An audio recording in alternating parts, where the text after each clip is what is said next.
Welcome to Detroit. Doesn't matter if you have one ass cheek and three toes. I will beat your ass. You can drown them. And that's what we gotta be. That's who we have to be. Because that's our domain. That is our domain. Because we'll tread water as long as it takes to fucking bury you. We are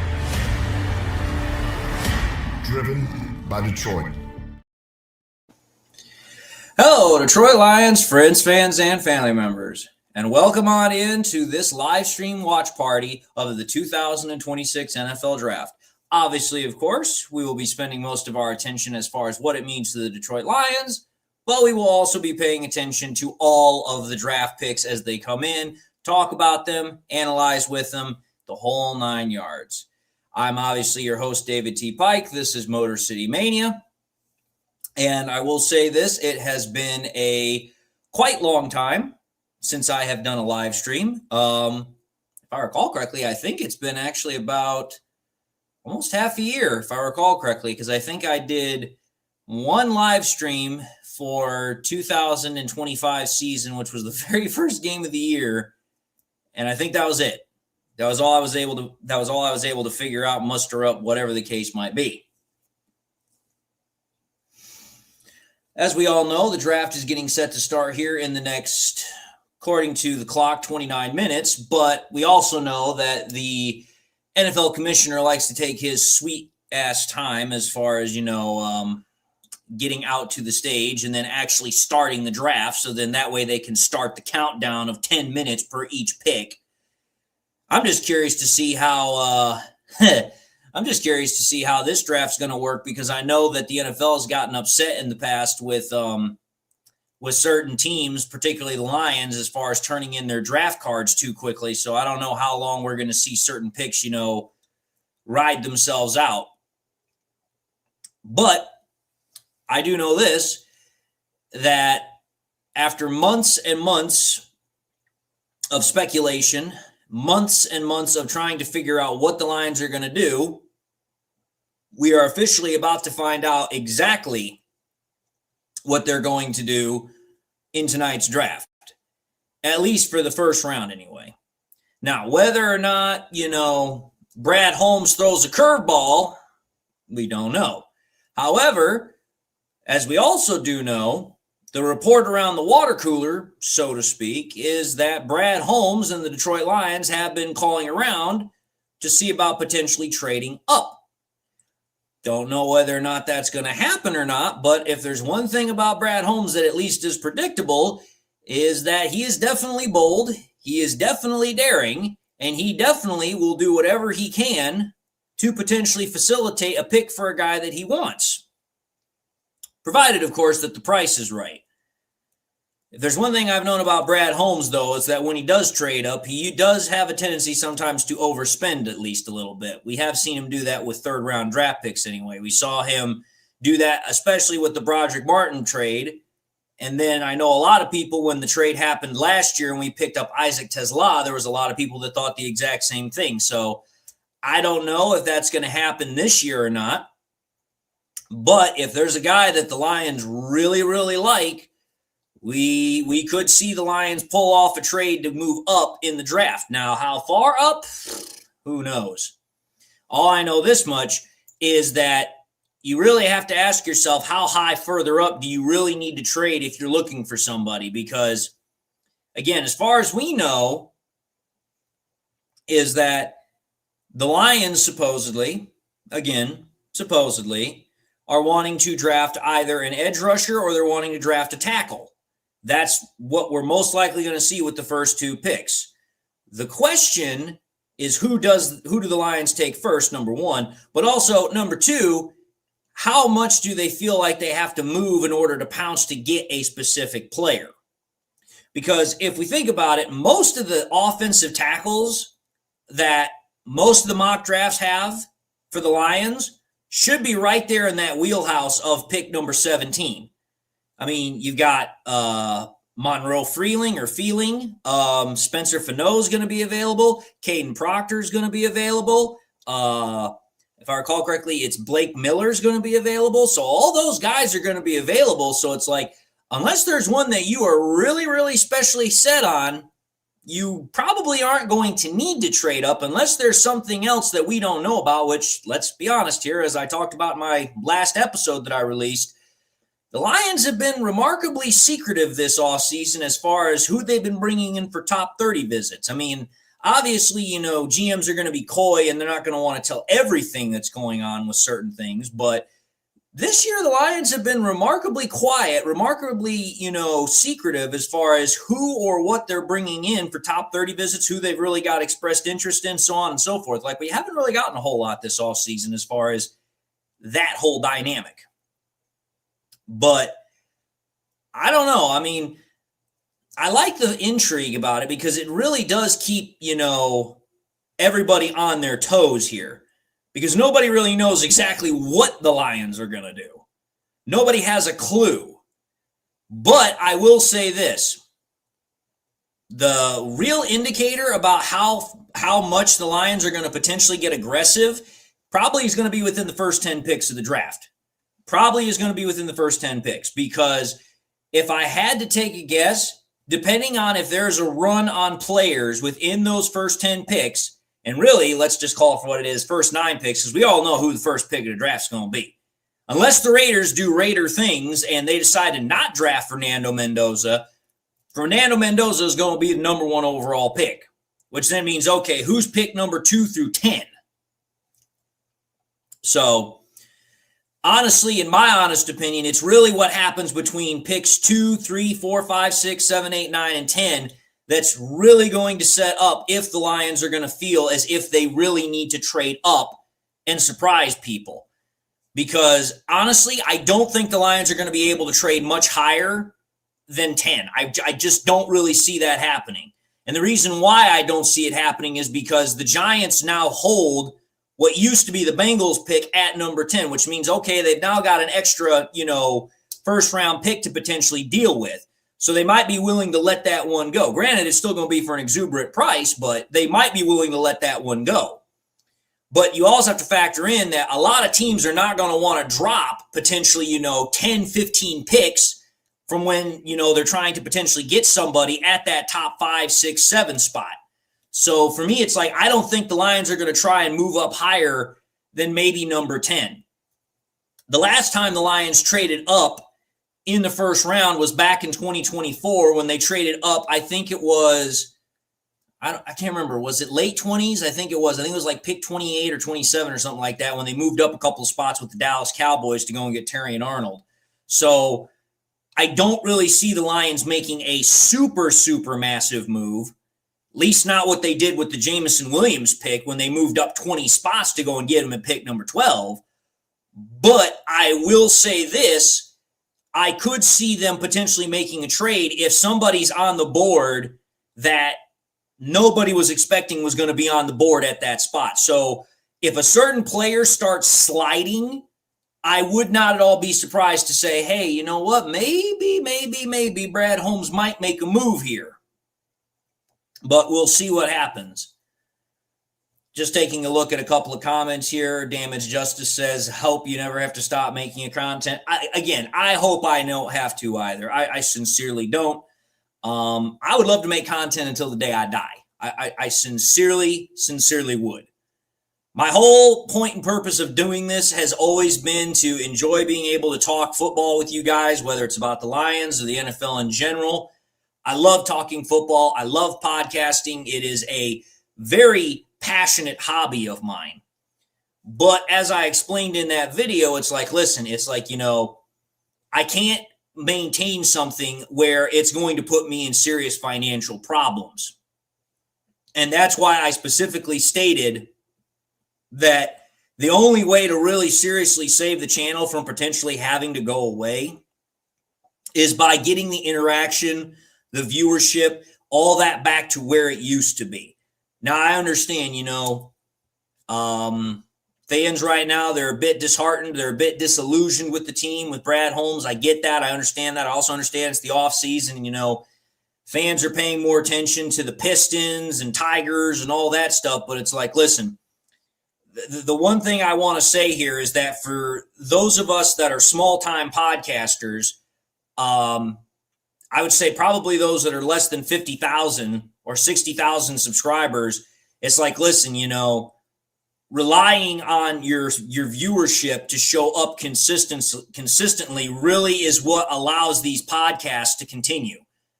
Because the larger the podcast is, typically means that, hey, you know what, you are going to most likely have sponsorships. You're going to have somebody that's going to be, you know, pumping serious money into maintaining it.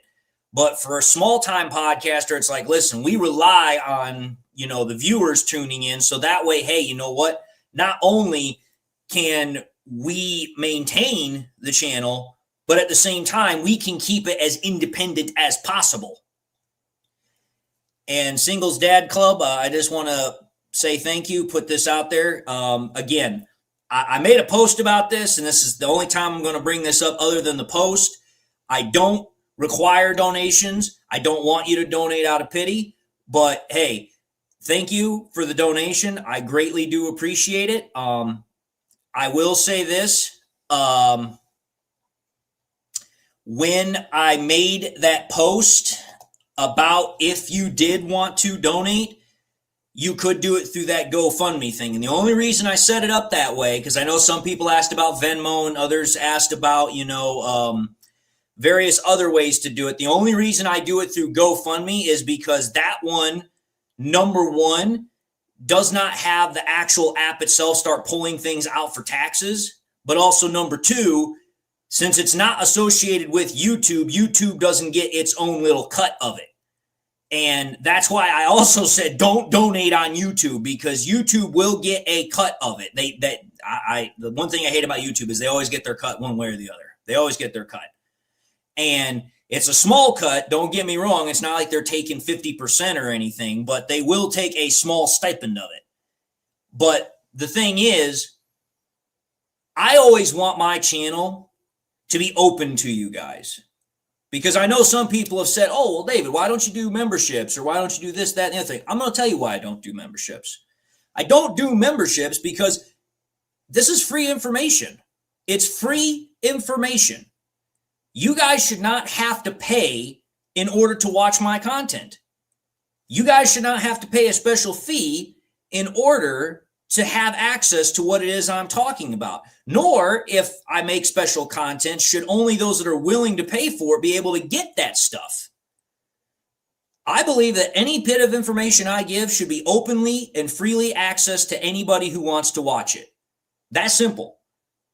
I am not here about making myself the best podcaster on YouTube. I'm not about that. Currently, even if I wanted to try to do that, I can't say that because there are people that are substantially larger than me. But the whole point is that my success, my advertisement, my whole thing is all built upon you guys. And I view that as a sacred trust that I do not take lightly and I do not want to exploit. So it's like, listen, if you want to watch my content, you get that opportunity for free. I get paid by you guys watching the content. That literally all it costs you guys is to just tune in and watch. That's it. Never a dollar. Because that's the way I operate. I refuse to be about memberships. I refuse to be about sponsorships. I refuse that because it's like, listen, the moment you start getting other people's money involved on a consistent basis, that's when things start taking a bad turn for the worst. But I just wanted to explain that because I know some people probably still had conversations or questions about it. But I did see that comment about where are we picking. Currently at the moment, the Lions are at number 17. So they are literally one spot below from the midpoint of the first round because there's 32 picks, which means 16 is the halfway point between 32. So, okay, we're one spot below even dead center. But again, I think that for the Lions, right where they're at is a good spot for them. Because at number 17, you really have the opportunity to do a lot of good things with it. You can trade up if you want to. You can trade back if you want to. You have a hell of a lot of flexibility at number 17. There's a lot of flexibility you can do there. And for me, I think that that fits very well within Brad Holmes' wheelhouse. Because the one thing I know about Brad Holmes, based upon everything we've seen in the past with him, is that he loves to have flexibility. He loves to have options. And at that spot, you have a hell of a lot of options.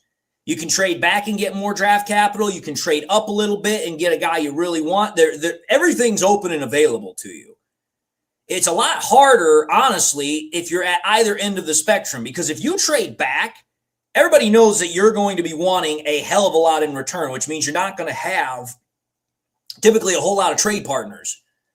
But at the same time, if you're trying to trade up from the bottom, that means you're going to have to give up a hell of a lot in order to make it work, because your draft pick is going to have lesser value versus a mid-round first-round pick or a top-of-the-round first-round pick. So being in the middle, you really do have a lot more flexibility in being able to do whatever the hell you want. But somebody asked the question just a moment ago, and the question is who do I want the Lions to draft? I'll be honest, how do I put this? It's not that I want them to draft a specific player. There's no specific player I really want them to draft. Like, hey, this is my number one. If you got him, you have to draft him. There are guys that, and again, I don't like using this because it sounds like I'm copying Brad Holmes, but I look at it kind of like as a tiering system. Because to me, it's like, okay, here, there are at least, in my honest opinion, 3 or 4 guys that if they're sitting at number 17, the Lions can seriously start like looking at the pick of the litter kind of thing. Obviously, Caden Proctor's in there. That's the guy that most people are mocking and projecting and predicting is going to be the pick if he's there at 17. That's the one that is like the surefire bet for most people. But there's other guys. If Spencer Fano is there at number 17, I could see that because he is a really athletic, dynamic tackle, and he really has a similarity vibe to Penei Sewell as far as the athleticism. His athleticism is freakish. Then, on the other hand, you have Miller. Miller out of Clemson is a battle-tested, extreme veteran, tackle who, if you plug him in at right tackle and you move Sewell to, left, I mean, I'm not going to be upset about that at all. So to me, it's like, okay, here. Let's just say it is an offensive tackle at pick number 17. That, to me, I'm fine with. The only tackle I'm a little bit iffy on, I think, is that one that's out of, what is it? I think Arizona State. The name is escaping me at the moment. But other than that, if we were to draft any one of those offensive tackles that I just mentioned at pick number 17, I would be happy. I would be absolutely ecstatic. I'd say, hey, that's a win. You get a guy who is a good guy who can plug right in at the other bookend tackle. You've now got both sides of your offensive line for the most part solidified. You've got your interior pretty much solidified because think about this. You move Sewell to left, and then you draft one of the rookies at right. You've got Ratledge at right guard, and then you got Cade Mays at center. That is honestly the best offensive line front that we have had since 2024. And I know it's only 1 year, but realistically, Tate Ratledge, I think, is going to be somebody within a year or two who can be actually able to compete as far as on the same level as Kevin Zeitler was. I mean, obviously, you're never going to have another Penei Sewell at right tackle because you only got to have one Penei Sewell. But I believe that rookie that we're going to have after about 5 or 6 or 7 games, especially with Penei Sewell helping, especially with, Hank Fraley and everybody else, I think that they're going to really step into their own because you have to think about it. Tate Ratledge last year, it took him about 5 or 6 games, and then he really settled. And by the end of the year, he was one of the best guards in the business as far as the analytics were concerned. So to me, the way I look at it is, hey, the only real question mark that's going to be left on the offensive line is the left guard position.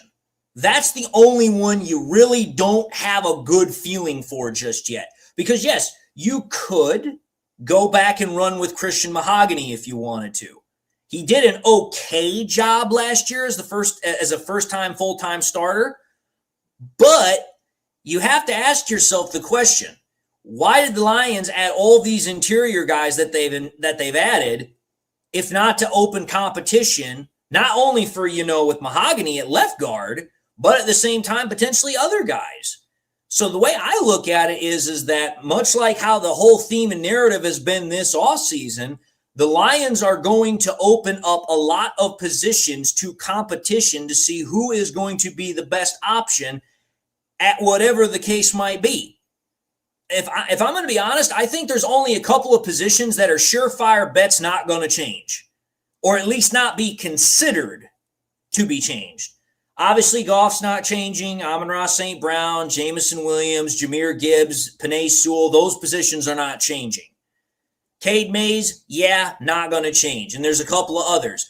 But I would say probably at least about a good 35 to 40% of the roster, it's going to be like, hey, it's open competition. Just because you were the starter last year does not guarantee that you are going to be the starter this year. So that's the way I look at it. Yeah, I just saw that comment too. Frank Ragnow's not coming back. Jared Goff even said when they asked him about it that there had been no further discussions with Frank about him coming back. And honestly, I don't think Frank's going to come back anyway because, again, you have to consider the fact that when he tried to come back, he was trying to come back through a grade 3 hamstring strain. And it's like, dude, that's the worst type of strain you can possibly have. And it's like, listen, I love Frank. I wish he was still playing, but it's like, listen, the guy gave everything he had. The guy has an inoperable turf toe injury. The guy has had other injuries throughout the course of his career. It's like, listen, it would be nice to have him play again, but there's just no point in him putting his body out there again. To me, it's like, hey, you stepped away, you retired, enjoy your retirement. You've got nothing else to prove. You are going to be considered one of the best centers that has ever played in the sport. And to be entirely fair, he didn't play that long in comparison to other guys like, Chuck Webster and other guys like that. But the way I look at it is that, hey, if Frank Ragnow had played, 14, 15, 16 years, yeah, you would be throwing him very easily into those types of conversations because that's just how good he was. He was a balanced center that was good in both run and pass, physical, aggressive, very intelligent. I mean, was a total anchor, total beast in the middle of the Lions offensive line. There was a reason why he was called Frank the Tank. Guy was tough as damn nails. So that's the way I look at it. Yeah, I agree. I agree, Levy. I think that part of it, I don't think it was necessarily because he couldn't stand what was happening to the team. I think it was he felt somewhat responsible what was happening to the team. Because we have to understand something here. The offense, even though it was still a top 5 offense, the offense was inconsistent. And most of that inconsistency came from the offensive line just never really getting on the same page. It was never really gelling. And if we're honest here, I think a lot of that is because, I mean, again, when you go from Frank Ragnow to Graham Glasgow, it's like, and I said this last year even, I said, listen, there's going to be a huge drop-off between those two because Frank Ragnow is a Hall of Fame level kind of player. Graham Glasgow is at best Hall of Average. So for me, it's kind of like, hey, you know what? I mean, the Lions tried to make it work with Graham Glasgow, and it was clearly obvious that was never going to work.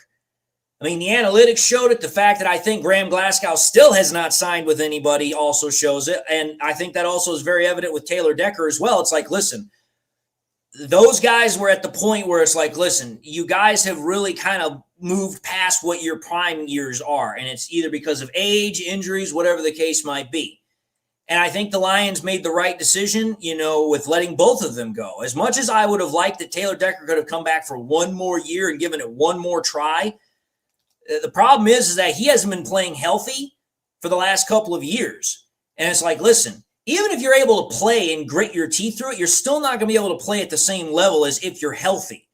And I think the Lions realized that their offensive line needed not only an infusion of youth, but it also needed an infusion of different blood to it. So the way I look at it is, okay, you know what? Graham Glasgow, you know what? Thank you what you did for the last 3 years. Taylor Decker, thank you for what you did over the last 10 years. But it's like, hey, we got to move in a different direction here. We got to move another way. And it's like, the Lions did try to keep Taylor Decker. They did try to keep him. Taylor Decker just didn't want to play ball. He thought he was still worth the, $18 million price tag or something like that. And it's like, listen, man, it's like, I get it. You're the longest tenured Lion that's here. And, you've gone through everything. But it's like, listen, at some point, you got to realize the practicality of the measure here. And it's like that you're not worth $18 million anymore. You might be worth half that at best. Lone Wolf 026 asks, do I think the Lions trade Laporta? No, I don't think they trade him. I don't think they trade him at all. Again, you have to go back to what Rod Wood said and also what Dave Burkett reported when he said that the Lions were looking to extend all 4 players this year. There's no reason that he would have said that unless their plan was to keep Laporta long term. And again, you also have to take a look at what the Lions have done over the last 5 years. When in the last 5 years have the Lions traded away one of their top guys that has become a core player? It's never happened. They have always followed the draft, develop, and retain model when it comes to their top core players. They've done it with Penei Sewell. They did it with Aiden Hutchinson. They did it with Amon-Ra St. Brown. They did it with JMO. They've done it with Kirby. That's what they do. If you have proven your worth and you are a core player, you're not going to get traded. Now, the only obvious situation where that's different would be what happened with David Montgomery. But Montgomery specifically stated he wanted out.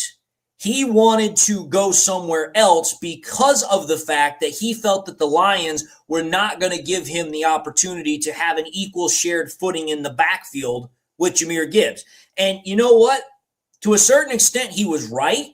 But at the same time, it's like David Montgomery was running back 1B or running back 2 to Jahmyr Gibbs. Sam Laporta is tight end number 1. That's not going to change. I don't see the Lions trading a tight end that, when healthy, is a top 3, top 5 tight end. That's just not going to happen.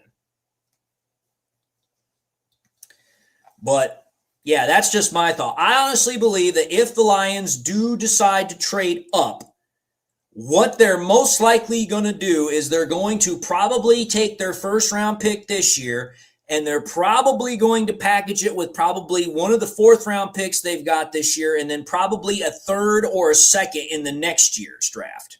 That's probably what they're going to do.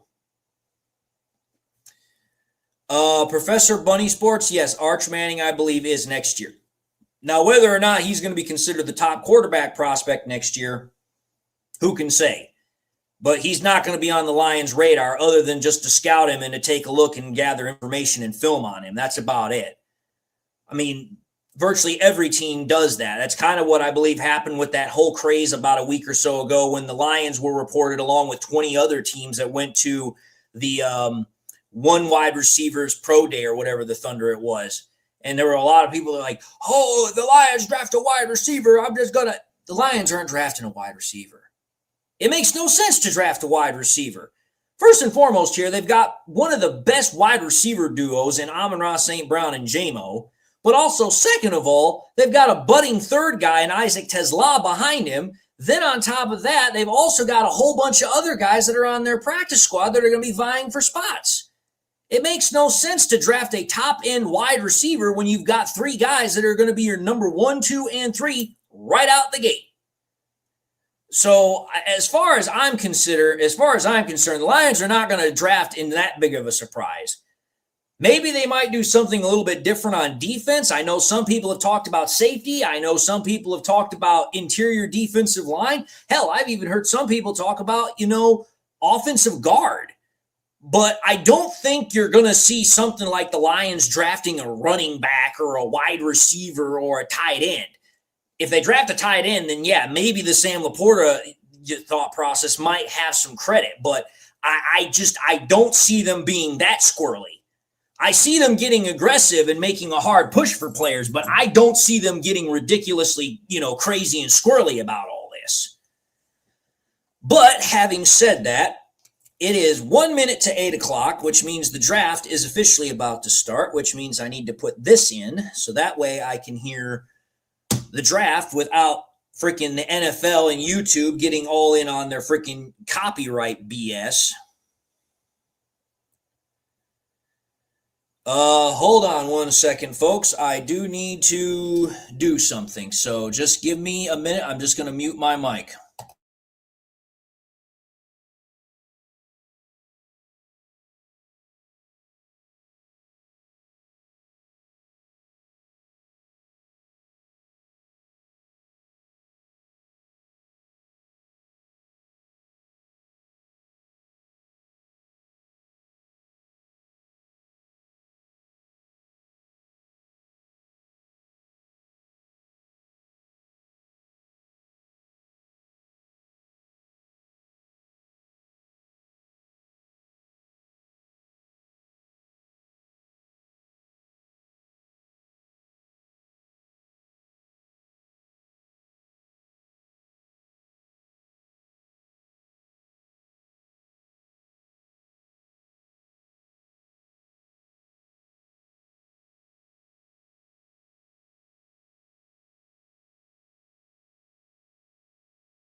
Sorry about that, folks. My wife was calling me from Texas, so I didn't figure you all wanted to hear the conversation we were having. So that was why I muted my mic. I did that on purpose.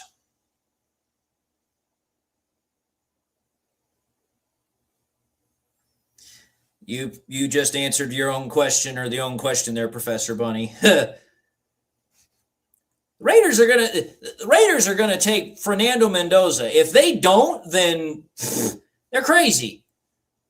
They're crazy if they weren't. If they took a kicker, that'd be literally freaking, Al Davis 2.0. Yeah, everything's all good, folks. My wife's already currently in Texas getting ready for my PCS move, which I'm getting set to do that in a month. So she was at Home Depot looking at fridges for our new house. That's why she was calling me, because she wanted to ask my opinion on something. That was all.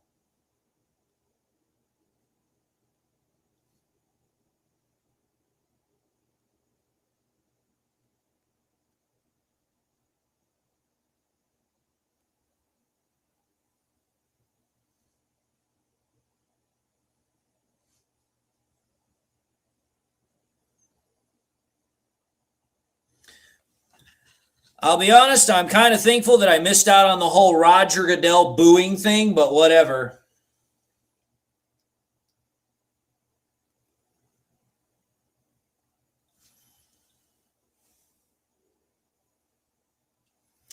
I'm just going to say this like I say with everybody on, other things when I've done live streams for shows with games. Do not spoil the pick. If I get it before everybody else, then I'll announce it. But don't spoil it in the chat for everybody else. Oh, everything's fine, folks. Everything's fine. She's just trying to get some stuff together before we move into our house down there, because we just closed on our house. And so she's getting all that stuff taken care of and whatever.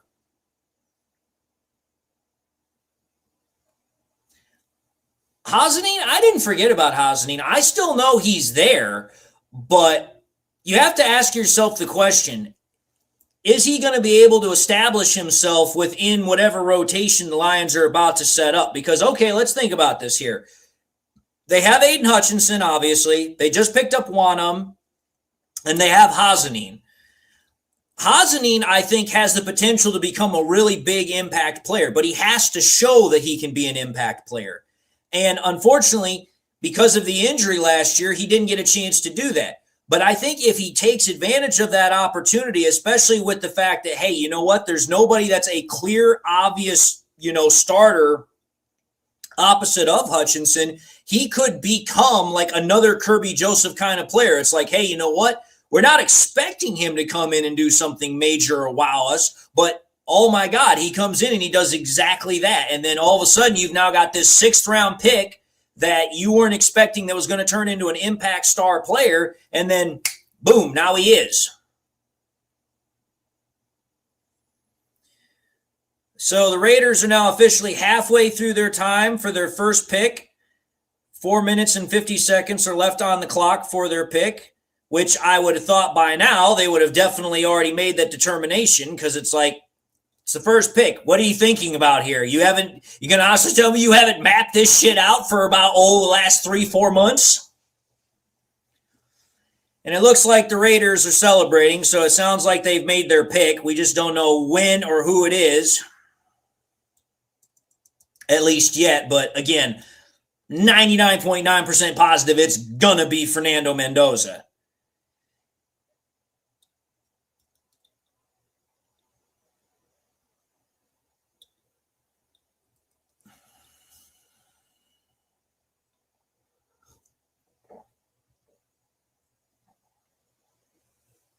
Honestly, here's the thing, folks.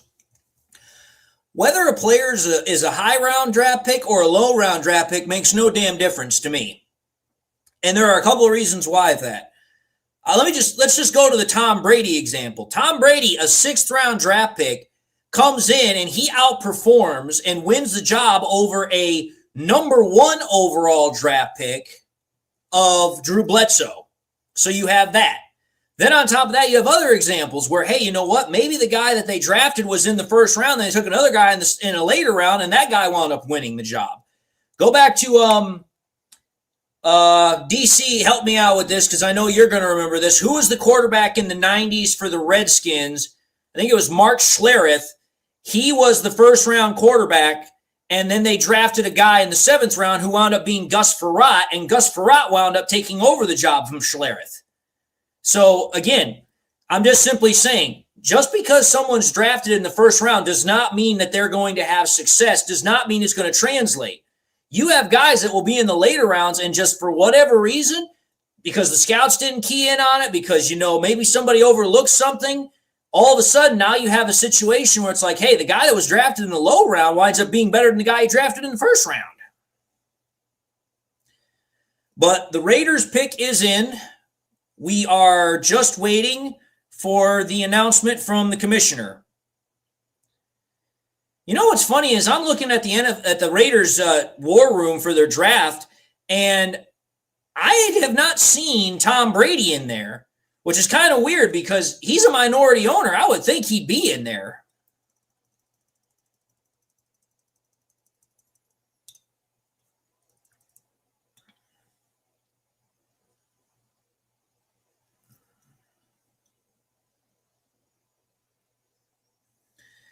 All right, here comes Roger Goodell with the first pick of the NFL draft. I muted myself, Brad Bartlett. I was talking to my wife.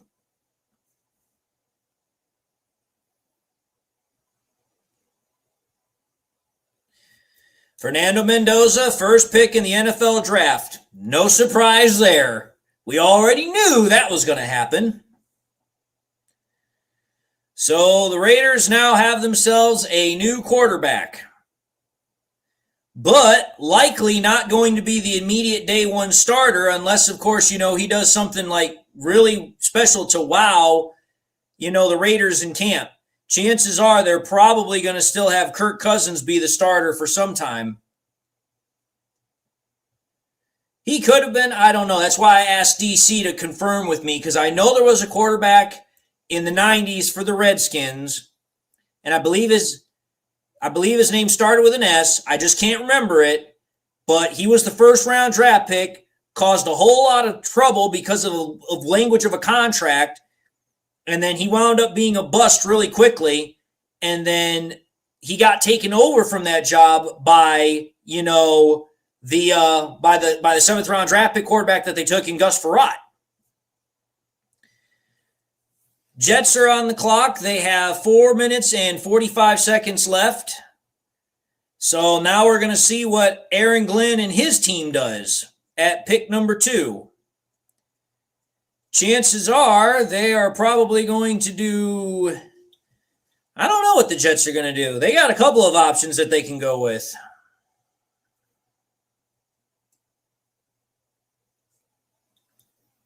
Now we get the player interview from Fernando Mendoza, and we're going to get to hear about how, oh, I'm so thankful for this opportunity. Same thing they say every time.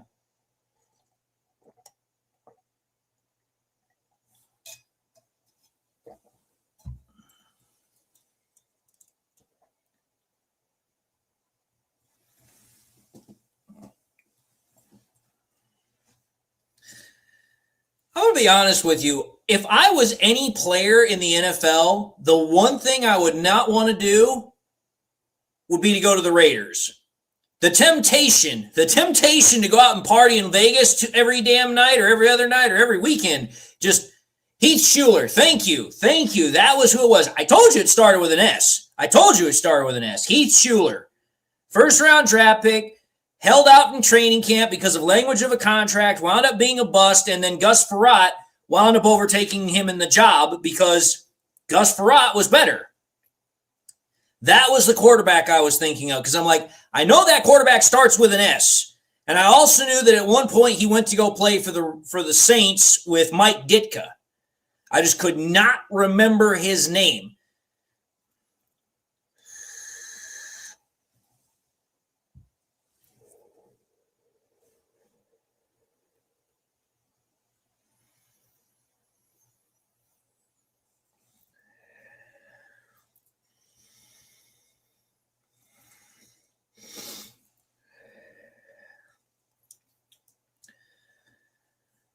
And the Jets have officially put their pick in.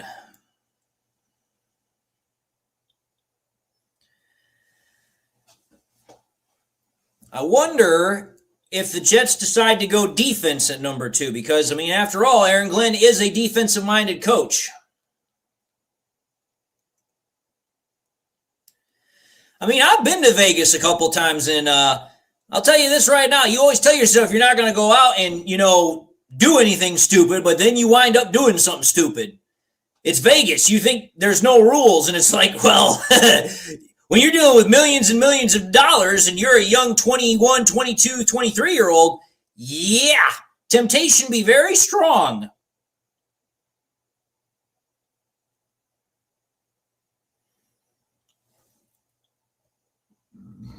Excuse me. This is what happens when you drink. This is what happens when you drink pop while you're watching the draft.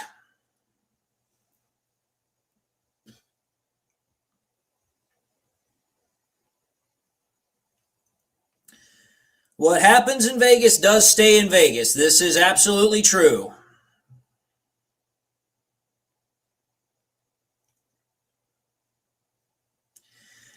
Yeah, Glenn, I'm going to be honest with you. Out of all the coaches that's going to be on the shortest leash, it's probably going to be Glenn, because it's like, listen, what the Jets are expecting, I think in some level, is they're thinking that because he's had as much control as he's had as far as hiring coaches and everything else, they're like, listen, we're expecting a turnaround very similar to what the Lions had from year 1 to year 2, when they went from 3-13-1 to 9-8. So we'll see. But Roger Goodell with the Jets pick.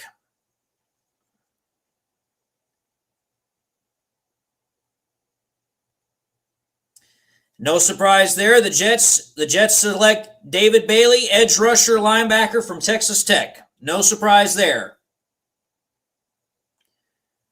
So the Jets get some serious help in terms of sack production. That's why they drafted David Bailey.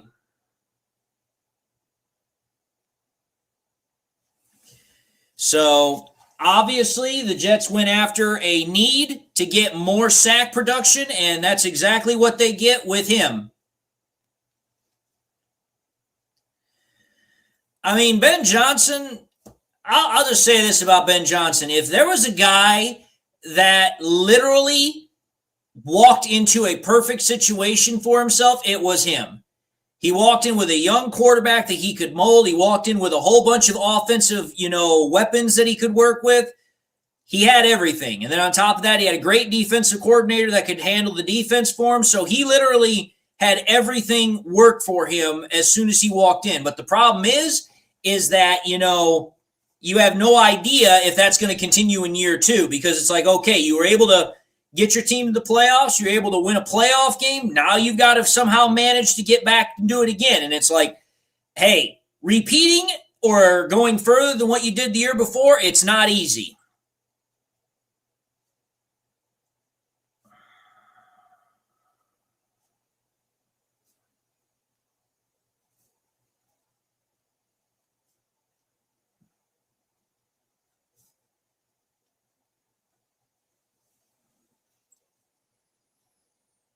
Well, of course he's trying to find his hutch, DC. Of course he is, because, again, I've said this before, and granted, the Jets have not done it nearly as much as the Bears did, but they are trying to copy the success that they had, and I'm talking about Ben Johnson and Aaron Glenn. They are trying to copy the success that they had while they were there with the Detroit Lions.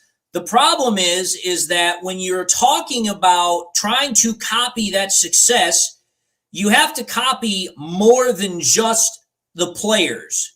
You have to copy the culture, which obviously Aaron Glenn's trying to instill that. You have to copy the front office, which, you know what? Maybe they're going to get there. Who knows? I don't know. You've got to copy the coaching staff as far as the dynamic. And then you've also got to get the players. Well, I'm just going to say this. If there's any team that is in dire need of a turnaround of culture other than the Jets, it would be the Browns. Obviously, there's some other teams that are close, but it's like, listen, the Jets and the Browns, they are exactly where the Lions were about 4 or 5 years ago, where it's like, listen, all their culture has been about is losing. All their culture has been about has been consistent disappointment year after year after year.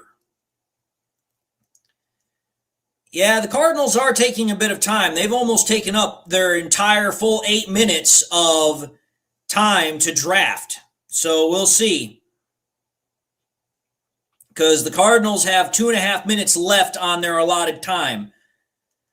But the Cardinals, it's kind of an interesting thought process who they're going to take, because Cardinals could take they could take a running back. They could take a quarterback. I sincerely doubt they draft Ty Simpson at number 3, but it's like, listen, the Cardinals do need a quarterback. They need a quarterback of the future. So it's like, I don't know what the Cardinals are going to do here. The Cardinals definitely have options, but this is part of what happens when you're at number 3. It's like, listen, if you're in like a top 10 pick, it's like, listen, you have to draft somebody that fits the worth of that pick. And it's like, listen, I know some people have talked about Ty Simpson from Alabama being a first-round pick, but it's like he's like maybe more towards the middle of the end of the first round. He is definitely not a top 5, top 10 pick. He just isn't.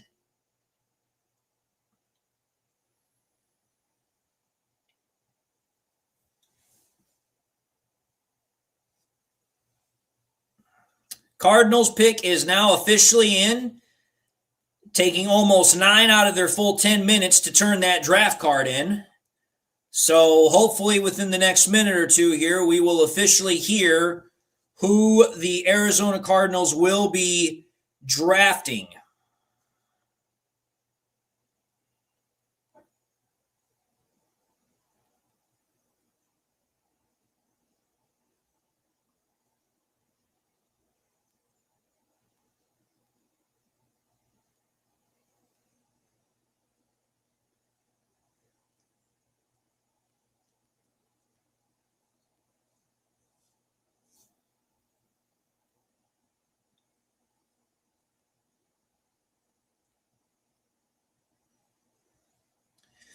And the pick is in. The Arizona Cardinals are drafting running back Jeremiah Love out of Notre Dame. He is going to be the first running back drafted in the top 5 since the Giants selected Saquon Barkley at number 2 in 2018. So the first running back is officially off the board for the draft. The Cardinals are selecting Jeremiah Love at number 3. First running back is now officially off the board. So far the draft has gone almost exactly what experts thought it was going to be. Quarterback number 1, edge rusher number 2, and then high probability that Jeremiah Love was going to go number 3 to the Cardinals.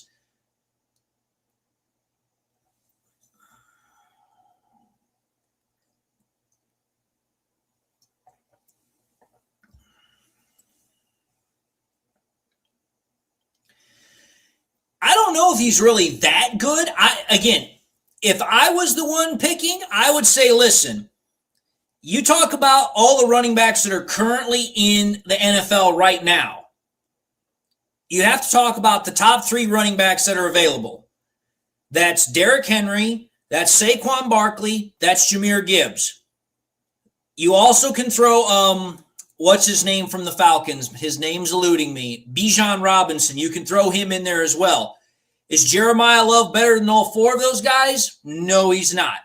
So for me, I would say, listen, if you're going to talk about a running back, I would not draft him higher than number 5. Because it's like, listen, I look at what's going on around the rest of the NFL. Go back to when the Lions drafted Jahmyr Gibbs. We drafted him at number 8, if I recall correctly. Or no, drafted him at 12. We held the 8th pick and traded down to 12. So it's like, is Jeremiah Love better than Jahmyr Gibbs? No, he's not. So to me, it's like the reason why Jeremiah Love probably got drafted where he got drafted is because the Cardinals knew if they didn't draft him there, he was not going to get past the Giants, because the Giants had been reported to be like, listen, if he's sitting there at number 5, they're taking him. So to me, it's like, hey, you know what? The pick was was definitely because of need, but it was also due to fear that if they didn't take him now, they were not going to be able to get him later.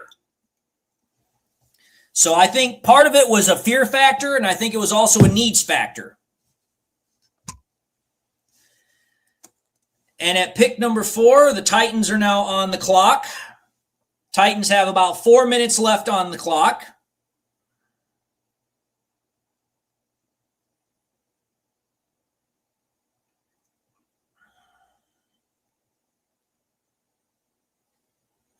Ian Rappaport just announced that the Titans are sticking at pick number 4, and they are not trading. So the Titans are picking. They are not trading.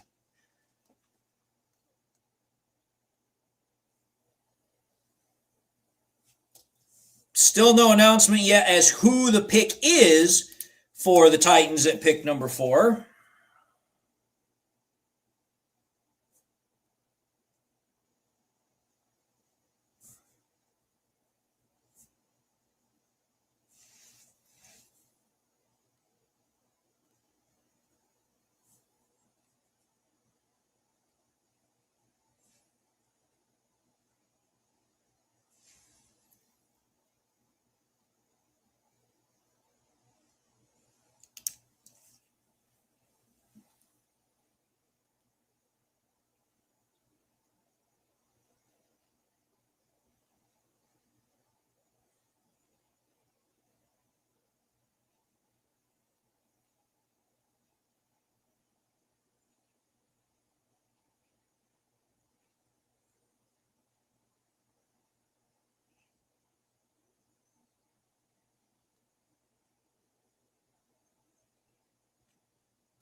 I could see Titans go wide receiver. I could see that because honestly, I honestly don't think the Titans have a top offensive wide receiver weapon. I could be wrong.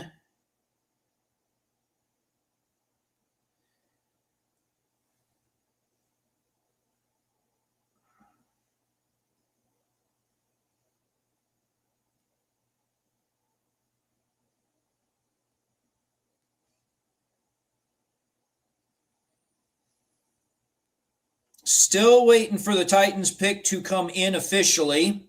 Have not heard anything yet over Twitter. Have not seen anything over the broadcast. So we are still waiting.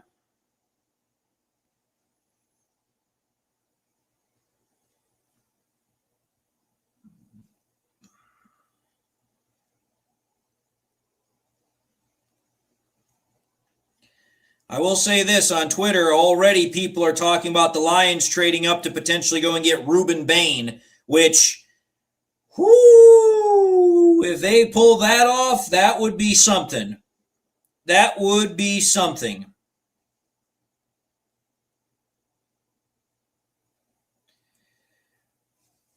According to reports, the Titans are going to be drafting wide receiver Carnell Tate. Wide receiver Carnell Tate is the first wide receiver off the board. This is now coming from Adam Schefter. Titans are drafting wide receiver Carnell Tate out of Ohio State. So, 4 picks, 4 different positions. Quarterback, edge, running back, wide receiver. Think about that. We have now seen every single team draft a different position within the first 4 picks. What does that tell you? It means that the Lions are going to have a better option as picks continue to go by because it's like, okay, here. The Lions are not feeling that there's a run on any specific group right now. It's like, okay, we've had one guy from each specific, position group. Nothing has really started a run as of yet.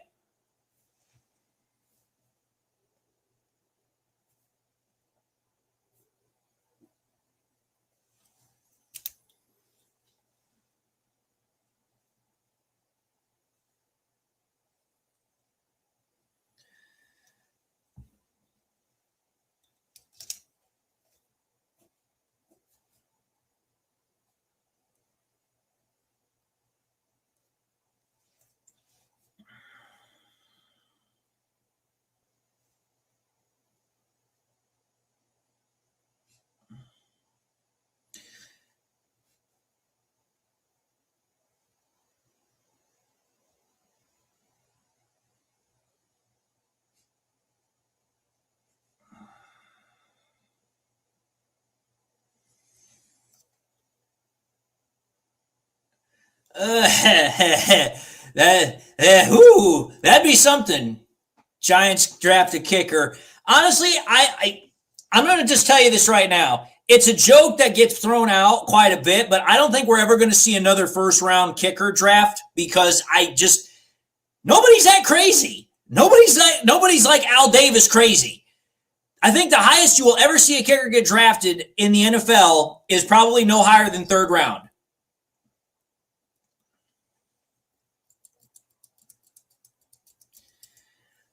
Maybe, Dean, I don't know.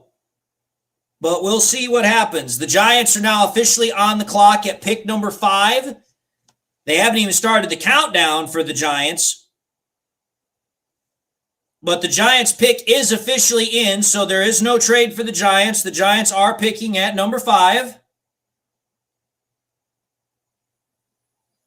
So far we've gone through 5 picks and nobody's trading. So far, the rumors about this draft being a heavy trade draft have already kind of been, disqualified because it's like, okay, we're 5 picks in.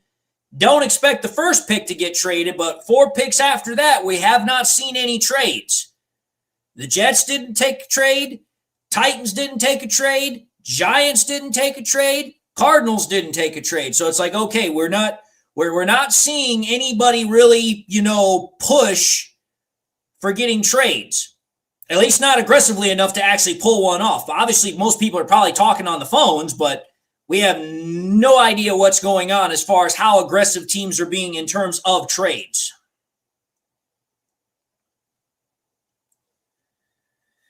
Hold on here. I might have spoke too soon.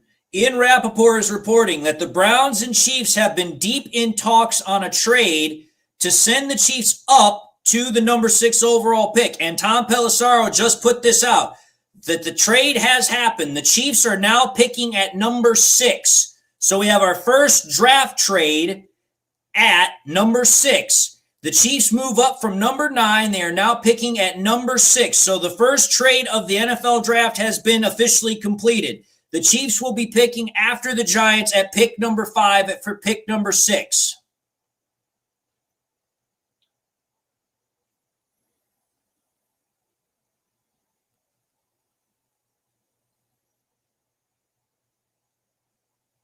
So my question is if the Browns just traded back 3 spots with the Chiefs, what did the Chiefs have to give up in order to move up to pick number 6? Because it's only 3 spots, but it's like, listen, 3 spots in the top 10, that's, you have to give up something.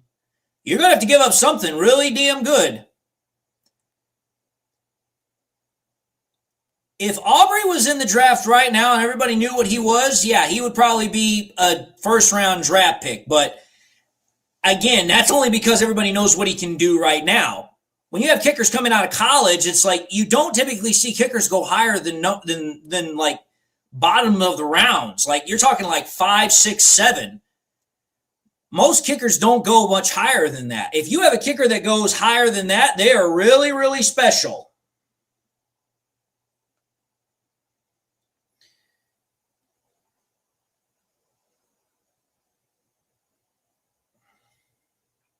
Still waiting for the announcement for who the Giants are picking at number 5. Don't know yet, Dean, what the Chiefs gave up to move up from number 9 to number 6 with the Browns. As soon as I find out that, I will let you all know. Trust me, I'm checking. I'm on Twitter right now, and I'm refreshing my thing like every couple of seconds.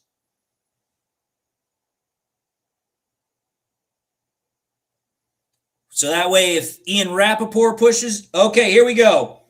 In exchange for pick number 6, the Browns get the Chiefs' number 1 overall pick at 9.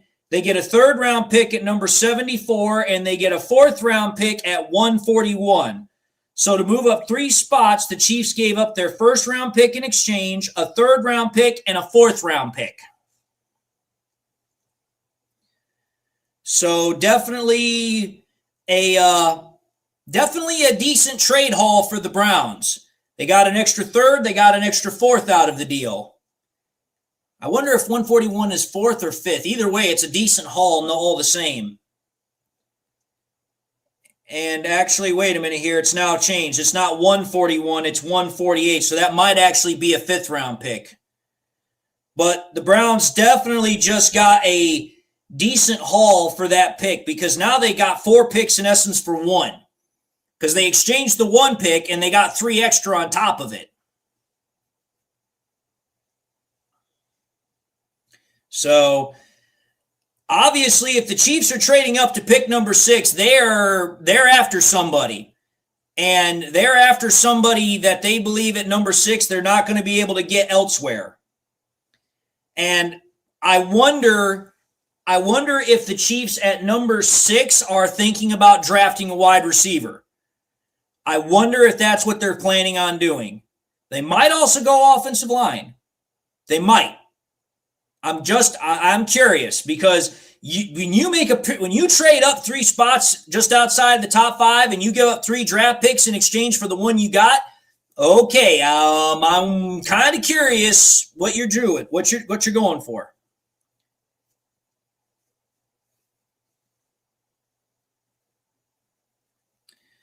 Giants pick is officially in. The Giants are selecting linebacker Avril Reese with the 5th overall pick. Arvell Reese is the number 5 overall pick for the Giants.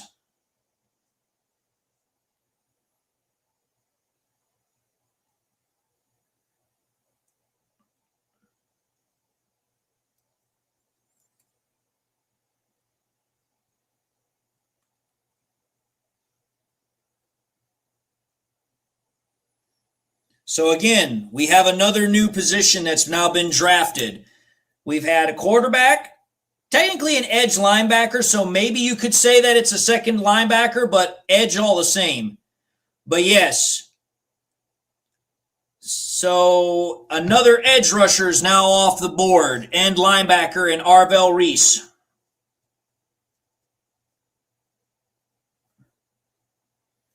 And second player in a row from Ohio State University.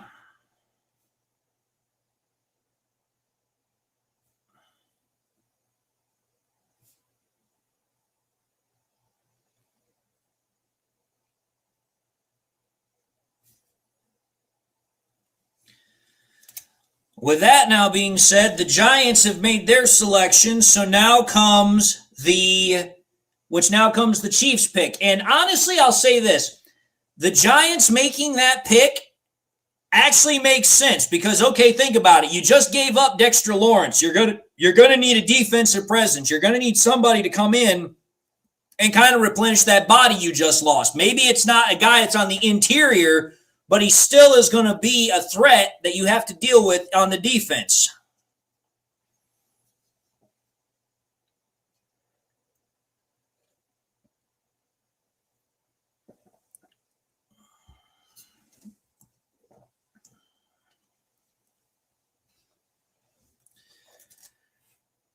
Dean, that's a possibility. Who knows? I do know this, that when you, like I said, when you get picked, when you get trades this high in the draft, you're going after somebody big. You're going after somebody that's definitely going to be, whatever. Detroit Lions just sent a picture of Brad Holmes on the phone in the war room. And it looks like someone behind him is smiling, so maybe Brad Holmes is working on something.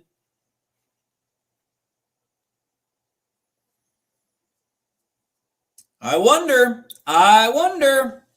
could Brad Holmes be cooking a trade? Could he?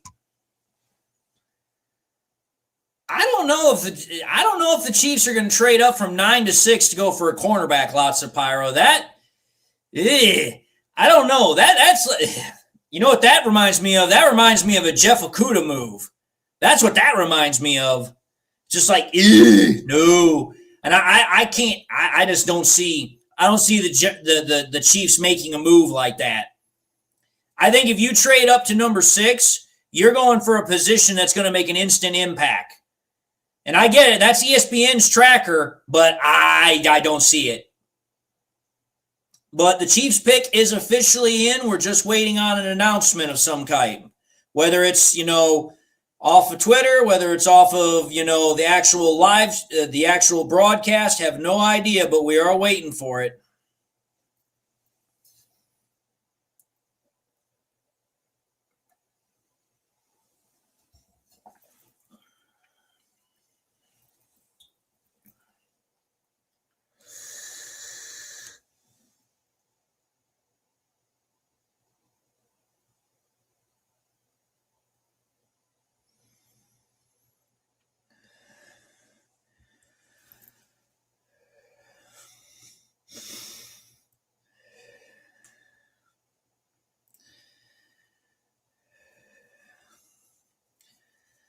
Not much, Boss Scully, just living the dream. Waiting for the Chiefs to make their pick. Oh, wow. According to Jordan Schultz, the number 6 pick is going to be LSU cornerback Mansour Delane. So whoever put that in there, you were right. They're drafting a cornerback. They're drafting Mansour Delane.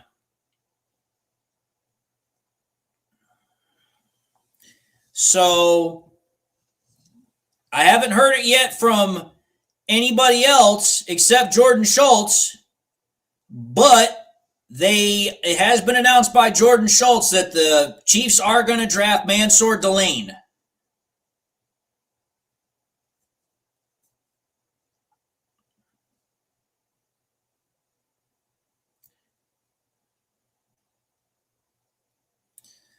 So I'm kind of a little bit surprised that the Chiefs went with that, because I would have thought they would have gone for a wide receiver to help with Mahomes, but they decided to go defense at cornerback.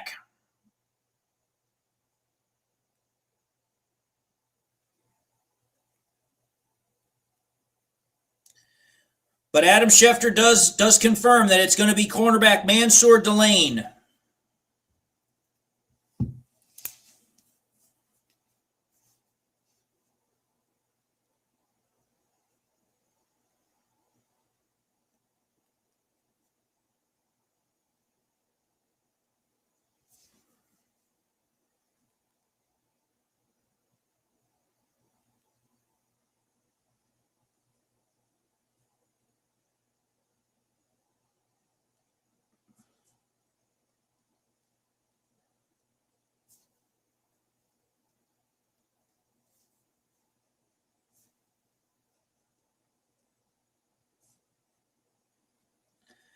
So with the first 6 picks, there have been 3 defensive players and there have been 3 offensive players.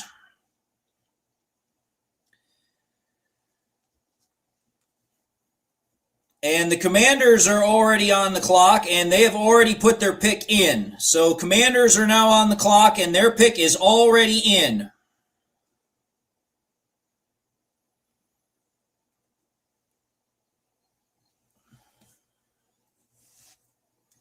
It is taking a big chance on a corner, because cornerbacks in the first round, yes, they are a common entity. But because they're now first-round draft picks, there's one cornerback in the NFL that they always get compared to every single time, and that is Sauce Gardner. So it's like, okay, if you're going to have a first-round draft pick corner, the first guy you're getting compared to is Sauce Gardner. Can you live up to that Sauce Gardner comp? Can you live up to that Sauce Gardner, ability in essence? But I'm curious to see how that's going to work out for the Chiefs, because cornerbacks are one of those positions that have a really, really steep learning curve in the NFL, because it's like, listen, the game is faster. The refs will call you a lot more readily for defensive pass interference, defensive holding. So it's like, listen, for the Chiefs, they're going to have to hope and pray like hell that Mansour, he really actually, pans out for him. Because when you take a guy like that at number 6, you have 2 opposite ends of the spectrum, really. You have the Sauce Gardner side of it, But then you also have guys like Jeff Okuda where it's like, okay, here, this can go one or two ways.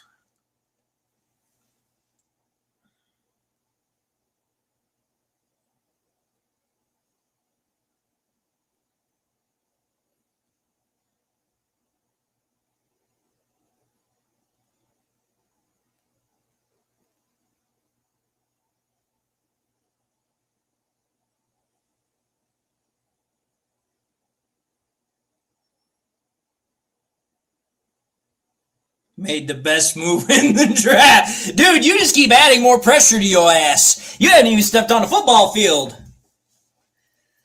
I would just be humble about it and just be like, hey, thanks for the opportunity. Don't be like, oh, yeah, you just made the best move in the draft. No.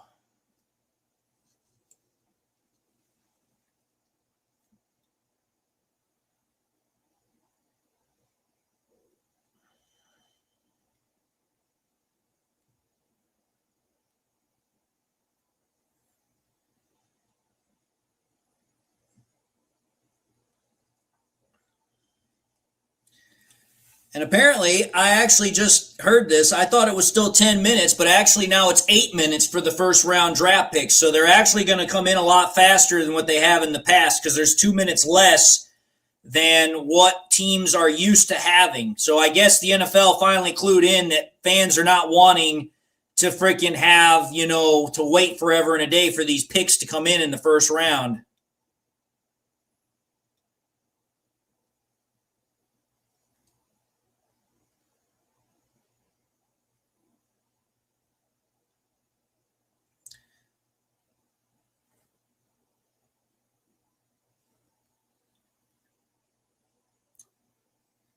Twitter has still not announced who the pick for the Commanders is, so they must be really holding that one in for all to be worth, but we'll see what happens.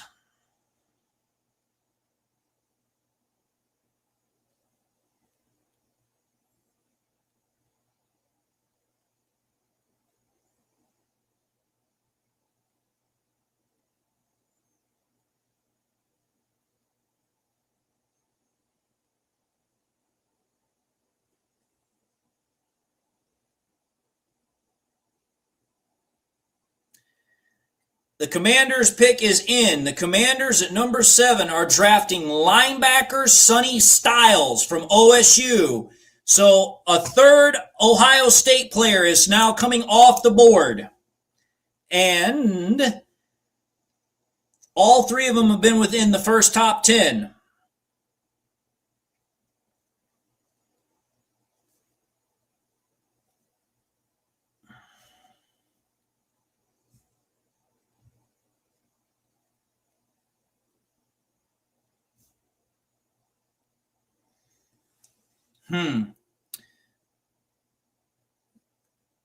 Definitely a back and forth between the picks as far as different sides of the ball. Now we've had 3 straight defensive players, and we've had 4 defensive players overall to 3 offensive players taken. So teams are definitely going back and forth and transitioning between, the various players. But the Commanders have now taken Sonny Styles, linebacker out of OSU.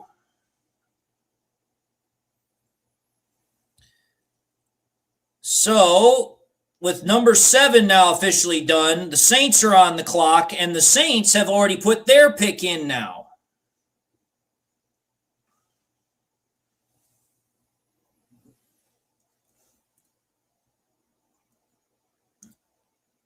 And the Saints literally have needs everywhere. Like they have needs at every single position. So it's kind of like, okay, where do you go?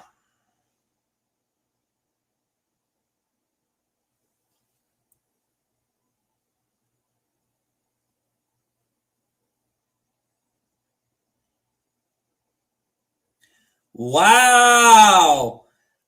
The number 8 pick is this, folks. The Saints are selecting Arizona State wide receiver Jordan Tyson. Jordan Tyson is officially off the board. This is per Jordan Schultz. So the So the Saints are drafting a wide receiver, second wide receiver off the board.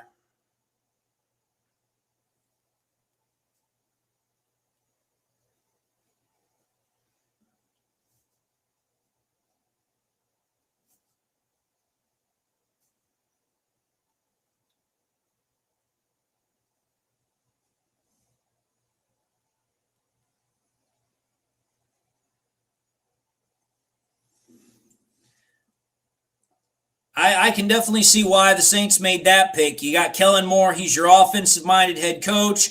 You want to get help for, your young quarterback, so you go out and you get yourself a big-time wide receiver. So, yeah, I can see why the Saints made that move, but I didn't think Jordan Tyson was going to go that high. That's a little bit high in my opinion for him, but hey, it's not my pick. It's not my team. So you know what? There you go.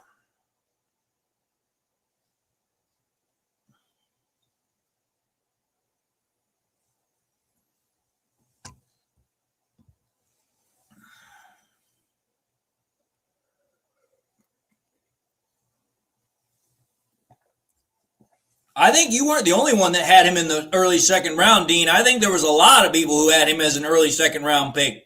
Maybe at best a late first round pick, but damn, the Saints taking him at number 8, that is a definite reach. So they're going to have to hope and pray like hell that he pans out for him, because that's one of those picks that it can really come back to bite you in the you-know-what.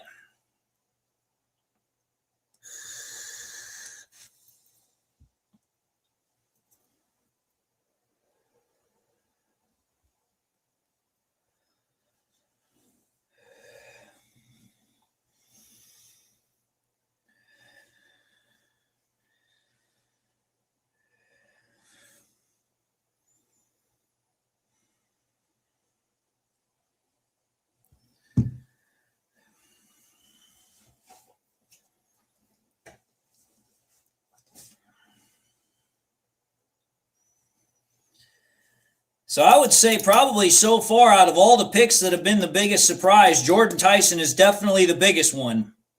Definitely the biggest one.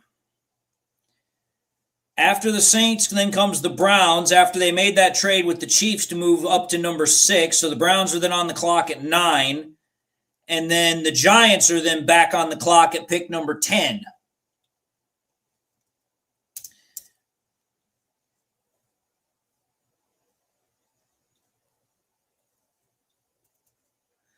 Oh, trust me, Anthony Vitelli, I want to be making content for as long as I am physically able to. I would love to make it until the day I die. But as I said earlier, before this whole thing got started, really, it's going to be up to you guys. I can't I can't make that whole thing kind of work for myself. That's going to be up to you guys.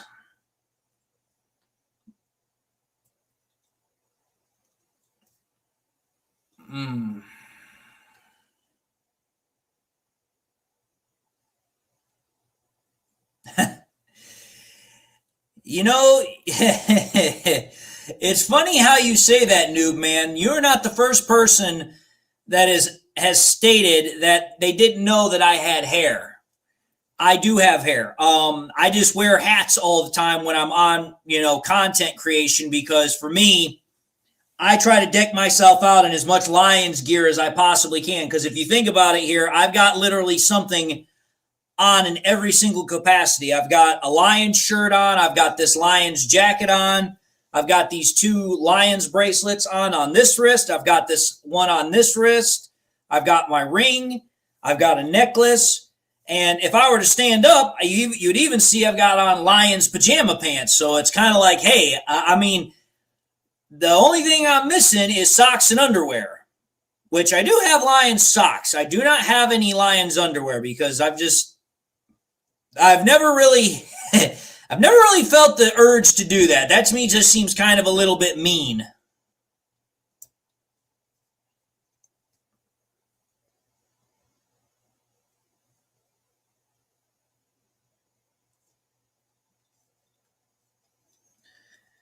I will say this, though. These commercials are kind of weird.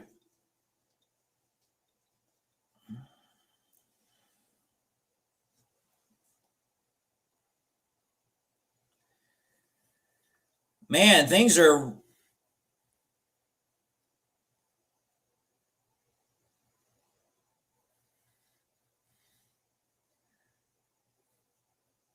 According to Ian Rappaport, the Giants are sticking and picking at number 10. So obviously they must have already moved past the Browns pick and moved on to that one.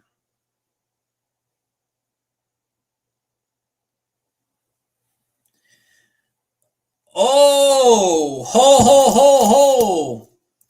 The Browns have made their selection. I guarantee you this. Some people are going to be both a little shocked and maybe a little mad. The Browns pick is offensive tackle or lineman Spencer Fanu. Spencer Fanu is going to the dog pound. I feel bad for him.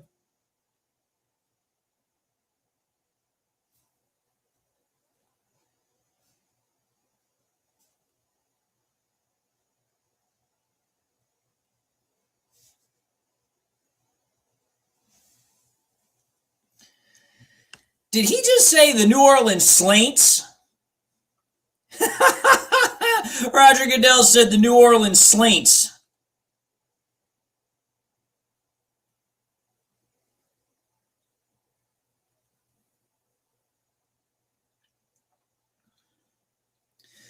So Jordan Tyson goes to the Saints, a wide receiver.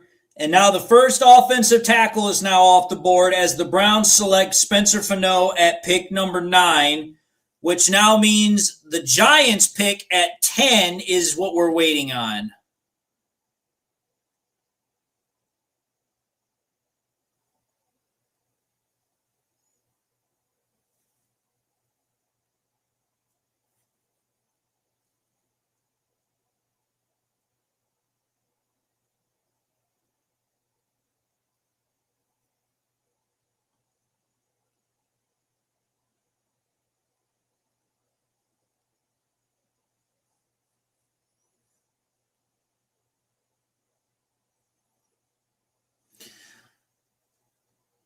Honestly, I've thought about variety with my channel, but again, when you start adding variety to the channel, then on top of that, you've got to start having more ability to add in that variety.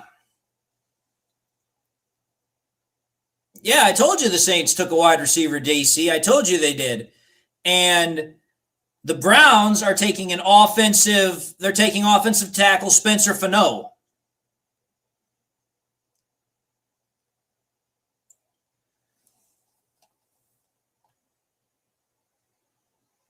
And Tim Land, yes, I am from Michigan. I was born in Pontiac and raised most of my time in Burton Flint area.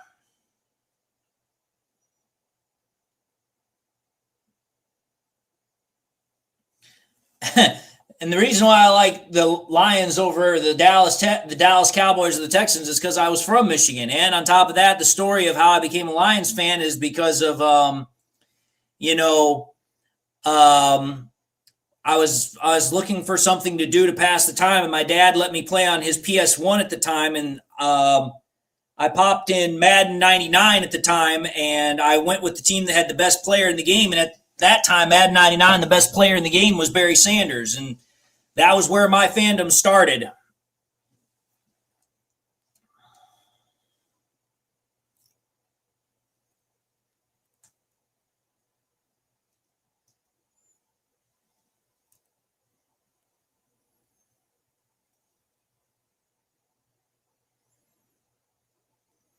But you have to think about this right now.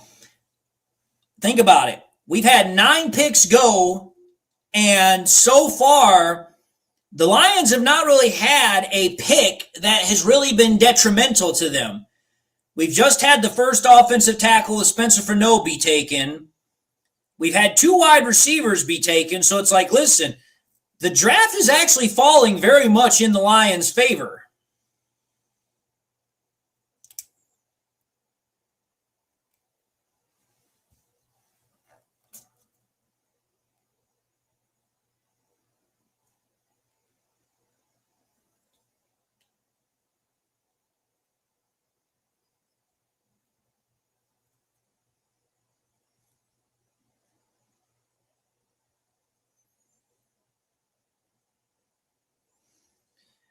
No, Dean, the Giants did not pick, they did not trade up to pick number 10. What happened is the Giants traded Dexter Lawrence to the Bengals, and for that, the Bengals traded pick number 10 to the Giants for Dexter Lawrence.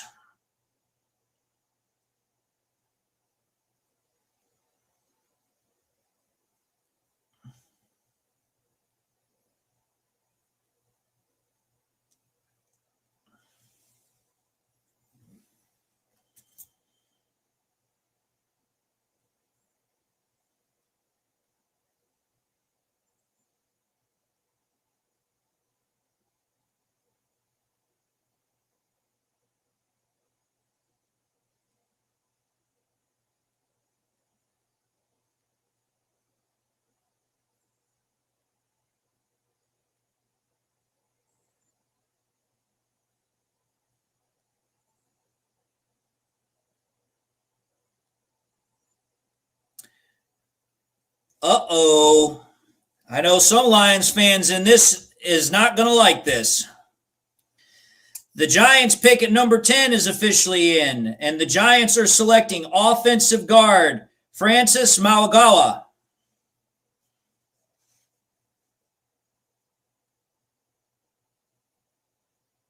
Again, Giants at number 10 are selecting offensive guard Francis Mauigoa.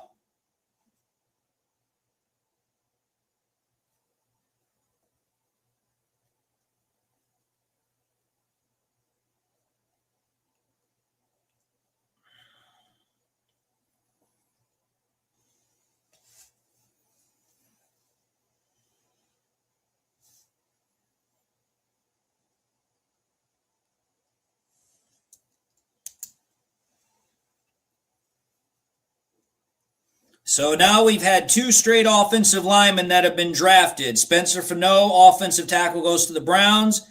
And then Mauigoa, offensive guard, goes to the Giants at pick number 10.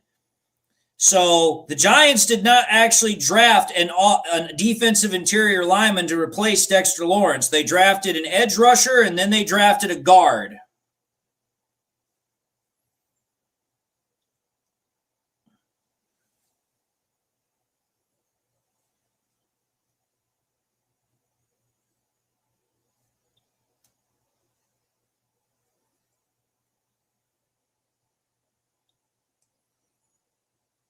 Hence the reason why I don't interact with Woodward Sports.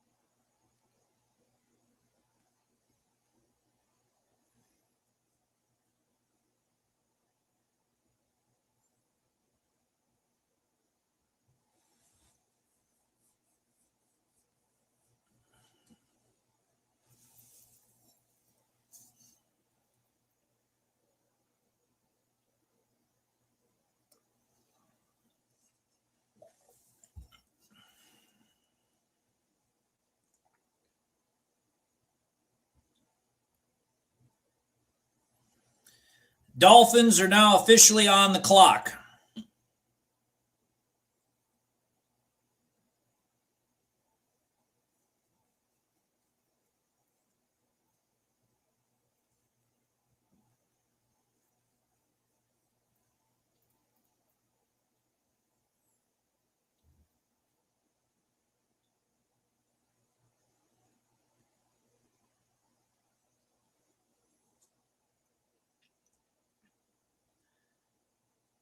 Wow, hold on. We have our second trade of the draft. The Cowboys have traded with the Dolphins to move up one spot from number 12 to number 11. So the Dolphins have traded with the Cowboys to move from 11 to 12, and the Cowboys are moving up one spot to where the Dolphins were. So we have our second trade of the draft.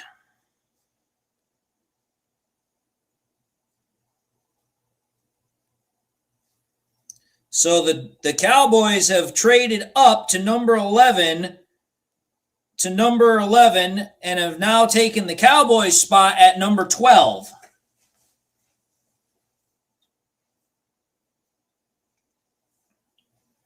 So the Lions are still at pick number 17, but we have had our now second trade of the draft with the Cowboys and the Dolphins swapping picks from 11 to 12.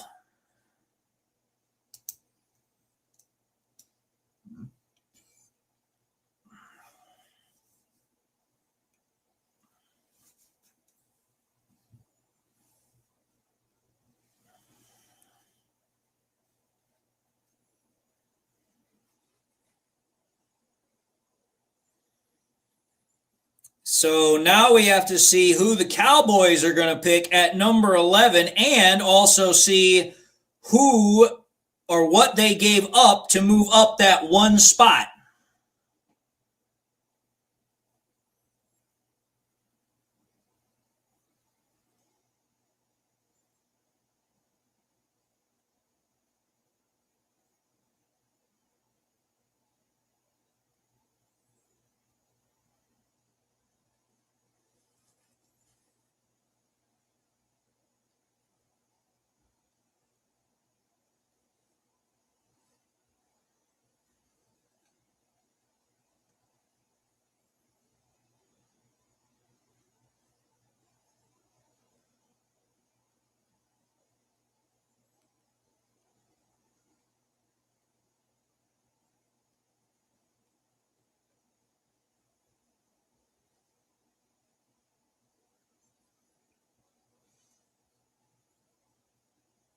All right, here it is.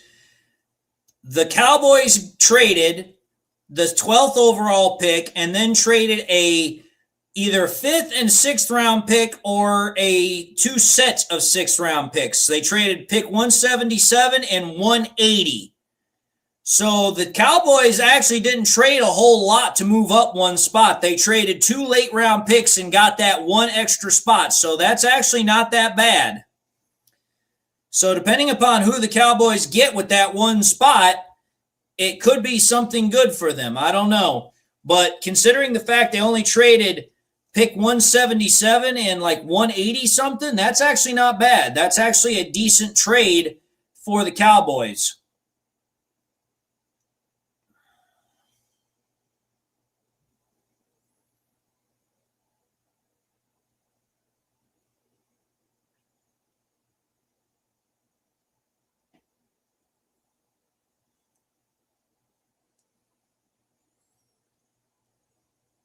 All right, Cowboys pick is in. The Cowboys are selecting Caleb Downs at pick number 11. The 4th Ohio State player is off the board. Cowboys are selecting Caleb Downs at pick number 11.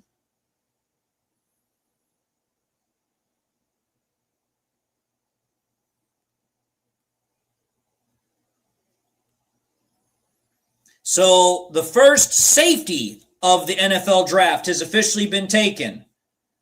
The Cowboys are selecting Caleb Downs out of OSU at pick number 11.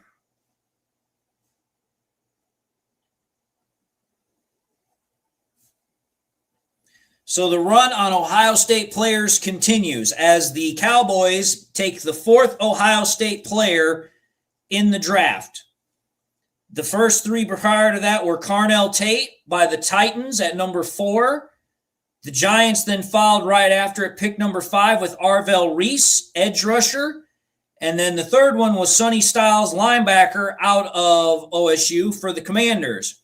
And think about that. Of those 4 players, 3 of them have been on defense with 1 being on offense. So there's definitely a run not only on Ohio State players in general, but there is a run also on Ohio State defensive players, which, as much as I hate saying it, you've got to think that that's part and parcel to the Matt Patricia effect, who is the defensive coordinator or is one of the defensive coaches where Ohio State is concerned.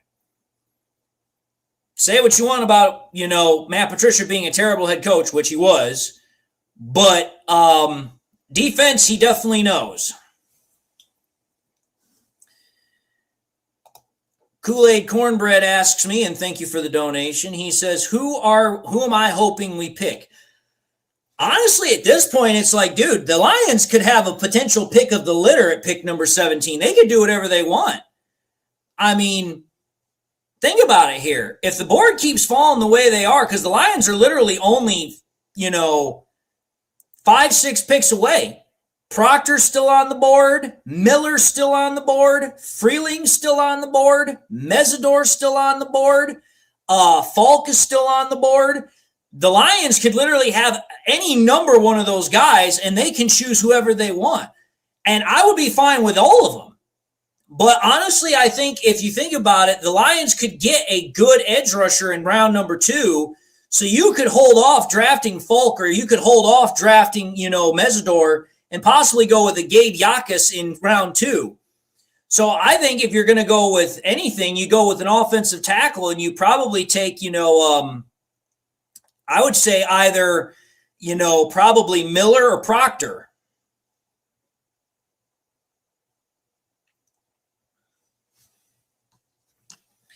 And I definitely can see why the Cowboys went with Downs, because with Trayvon Diggs no longer there, they're going to need some help in that defensive secondary.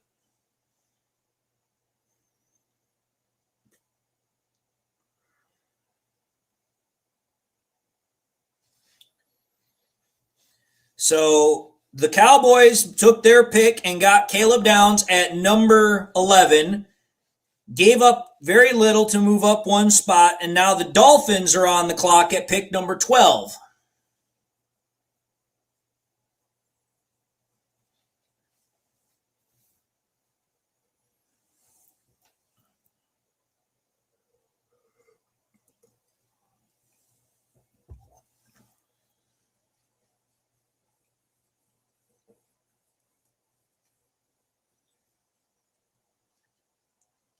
Well, think about this, Independent Aquaman. Imagine having an offensive lineman whose literal name almost sounds like Protector. Proctor, Protector. I mean, works for me. Now, I do know that there are some people who are not too particularly high on Caden Proctor because they're afraid of the weight problems. They don't know if he's going to be able to maintain a healthy weight. I'm going to tell you this right now. If the Lions draft him, they believe that he will be able to manage his weight. They believe that.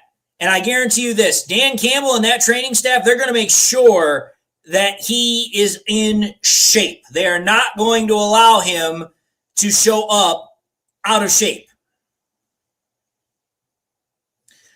Honestly, Damage Justice, I do not have a pair of Lion shoes. That's the one thing I've been wanting to get is a pair of Lion shoes, but I do not have a pair of Lion shoes. I've thought about it, but the thing is every time I've thought about going to a store that sells Lions gear to get shoes, they never have them. Because my thought process is this. If I'm about to spend $100+ on a pair of shoes, and it's because of the fact that the Lions emblem is on it, I want to have the ability to be able to try them on before I buy them. I don't want to buy something and then find out, oh, well, the shoe doesn't fit. It's either too tight or it's too loose. And then it's like, okay, now I got to go and ship it back and then wait another 2-3 weeks before it gets there again. It's like, no, I ain't doing that. But trust me, I have thought about getting them.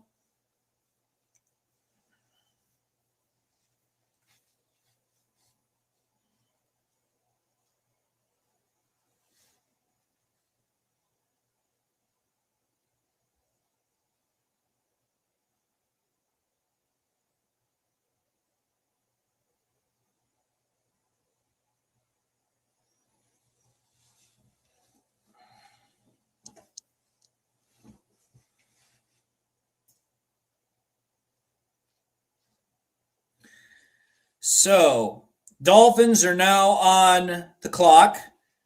Dolphins pick is in, so they're not trading again.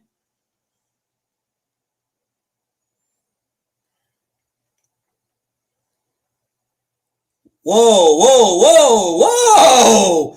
No way! No freaking way! Oh my God! Oh, heavens above! Oh my God! No way they did it! They did it! Oh my God! No, they did it!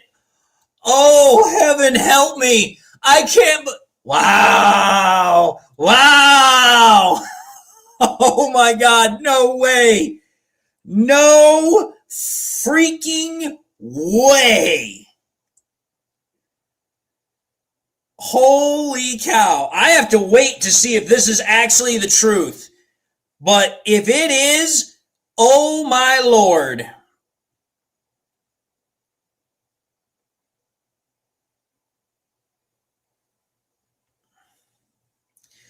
So, I'm going to tell you what it is, folks. I just saw this come across Twitter, and from this source, it's been right so far all night. The Rams supposedly are selecting quarterback Ty Simpson at number 13. The Rams are supposedly drafting Ty Simpson at number 13. And the Dolphins have selected Caden Proctor at number 12.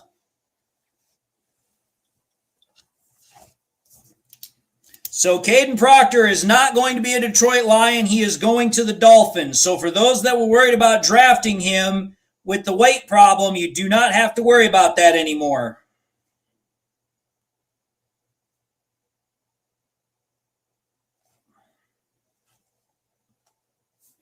And now you have to think about that. That now means if you're talking about tackle, you've got guys like Blake Miller still available. You've got Freeling still available.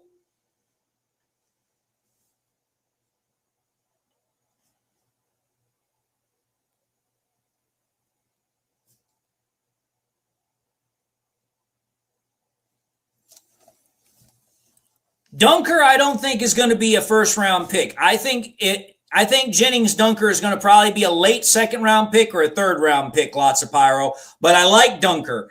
Dunker, dude, that guy is literally the embodiment of the Detroit Lions grit culture.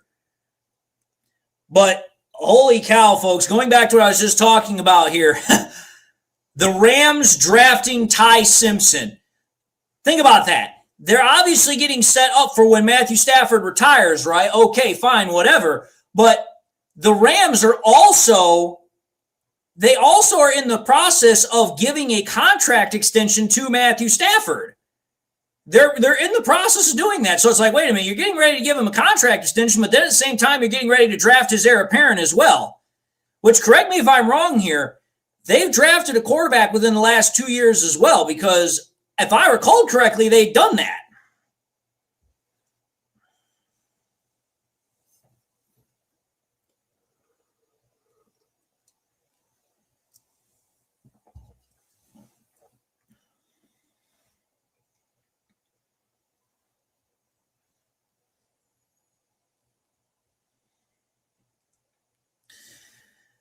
Uh, 369603. The reason I have the picks before they're announced is because Twitter is a wonderful contraption.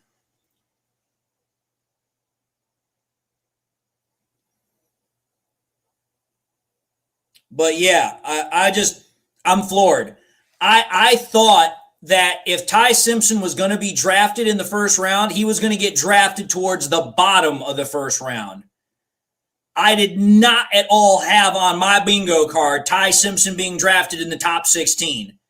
I did not see that happening.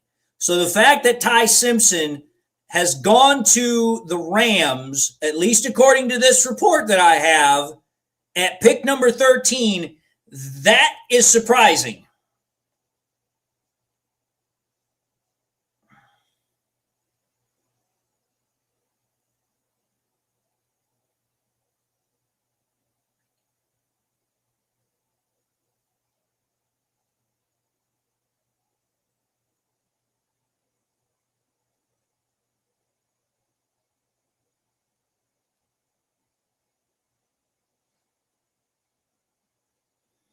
I guarantee you this, with Caden Proctor playing in Miami, he's going to be sweating his ass off, no doubt. Miami is freaking hot and humid as all hell.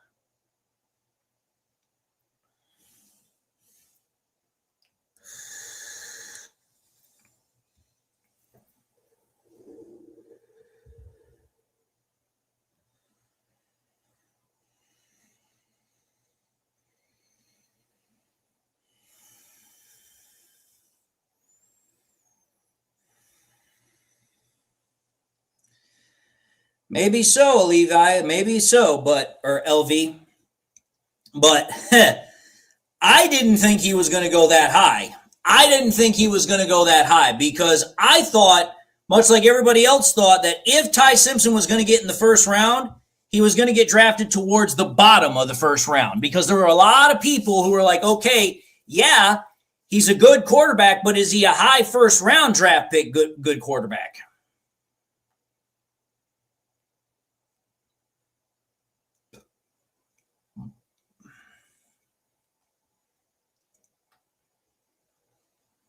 I mean, it's the same thing with Jordan Tyson. Everybody thought he was going to be a late first rounder, early second rounder.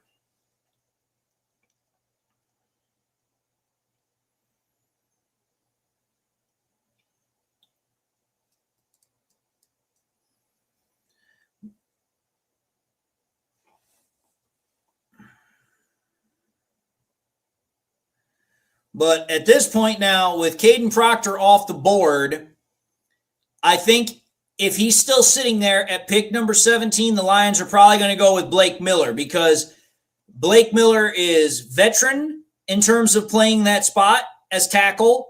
He's got a lot of experience, smart, and I think he's a better fit than Freeling. But if we get Freeling, I'm not going to be upset either way.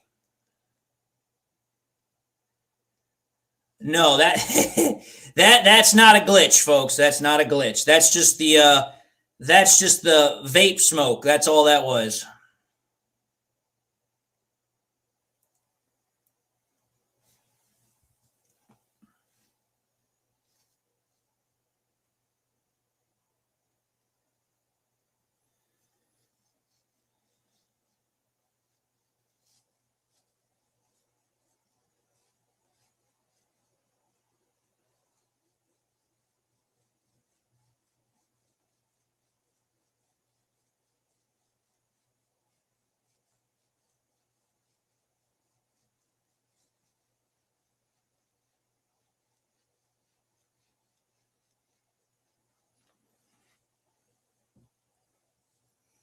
Oh, for sure, Professor Bunny. Somebody will be there.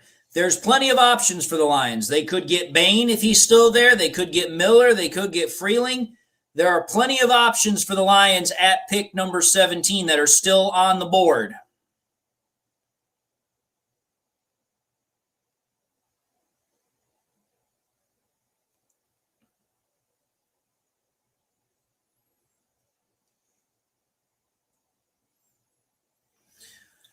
But I just got it from a secondary source. It is confirmed that Ty Simpson is going to be the Rams pick at number 13.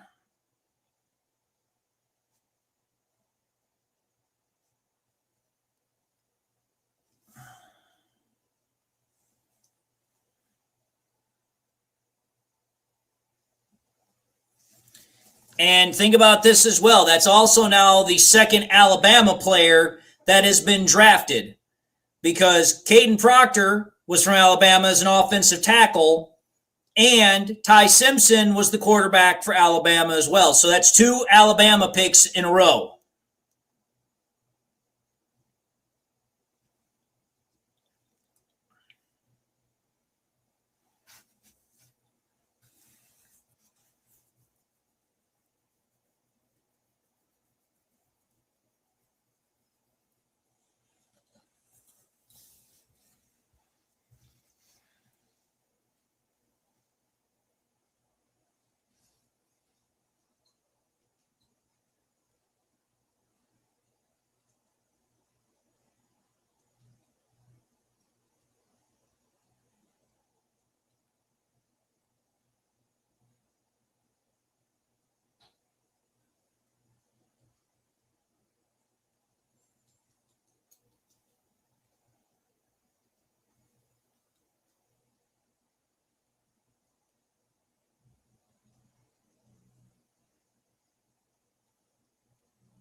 I mean, Professor Bunny, I'm going to say this. Brad Holmes has probably felt pressure for the last couple of years, but even with that, he's never deviated as far as what he goes with.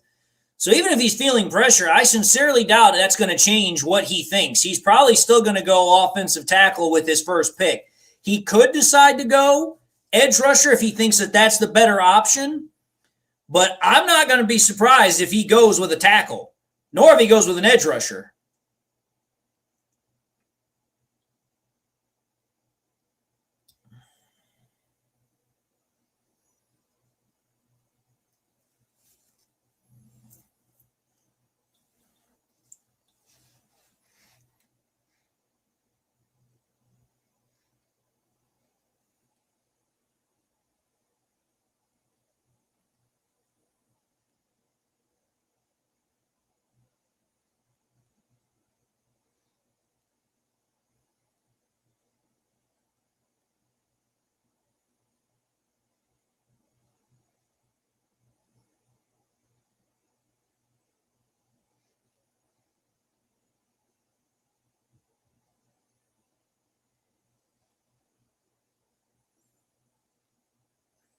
Oh, I guarantee you, I didn't see the Rams fan reaction, but I will say this: I guarantee you, I know what they're thinking.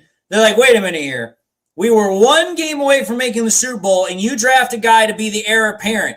What the hell are you thinking?"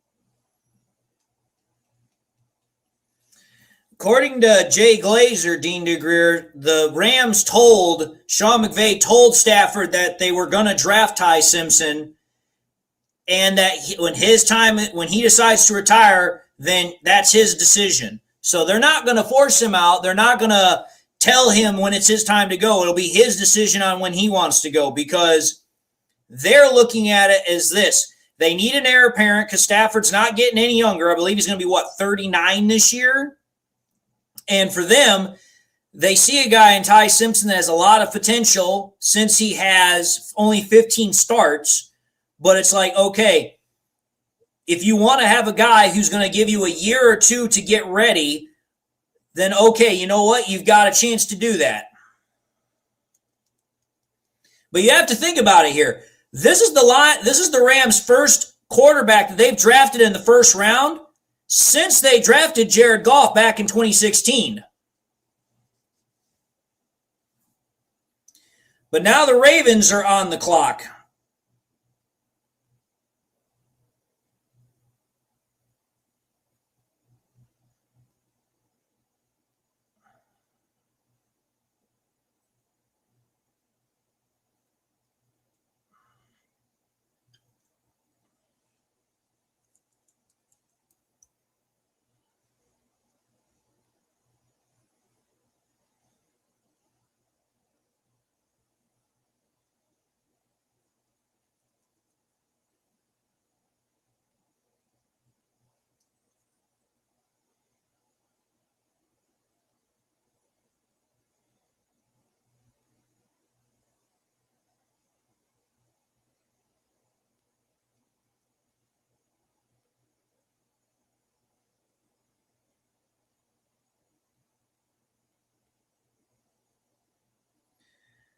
And the pick for the Ravens is offensive lineman Vega Ione.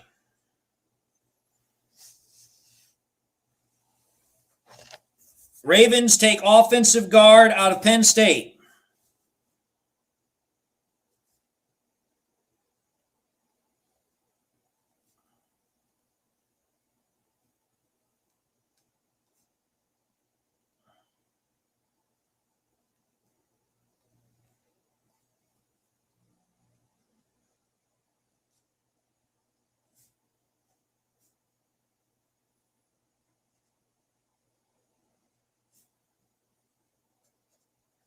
which again, that makes sense because since the Ravens lost Linderbaum to the Raiders, they need somebody in the middle to help with the middle protection for, not only run blocking, but also for Lamar Jackson.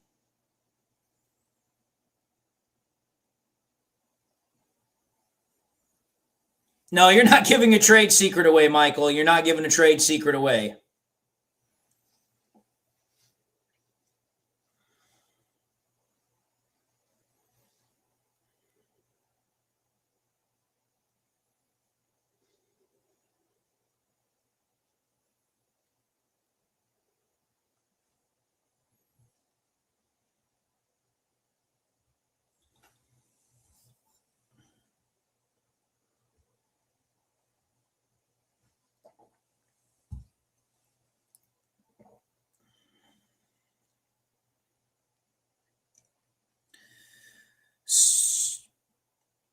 So now we have the Buccaneers next at pick number 15, and then the Jets are back on the board at number 16, and then the Lions are on the board. So about another 15 or so minutes, we will know who the Lions are drafting, and so far the Lions have not made a trade.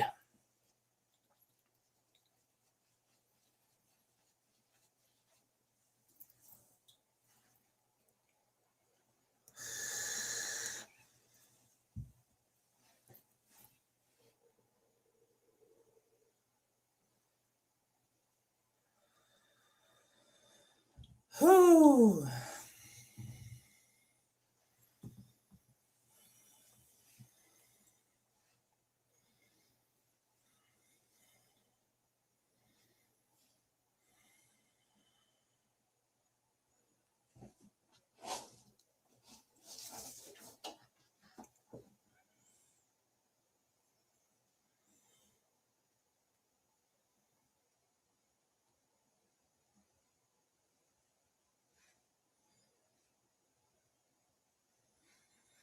A lot of people are saying that with the Bucs on the board, that the Bucs, since they have the pick, are most likely going to take Bain. But we'll see what they do.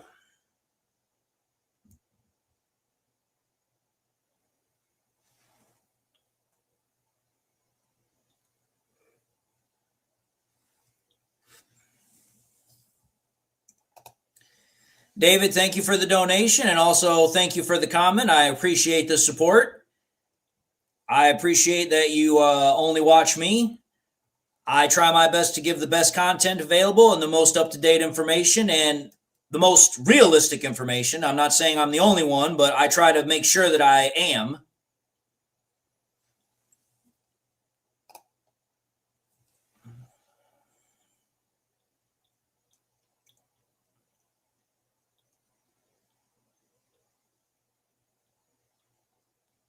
They're going to call for Brad's head no matter what. Think about this, folks. Let's think about this.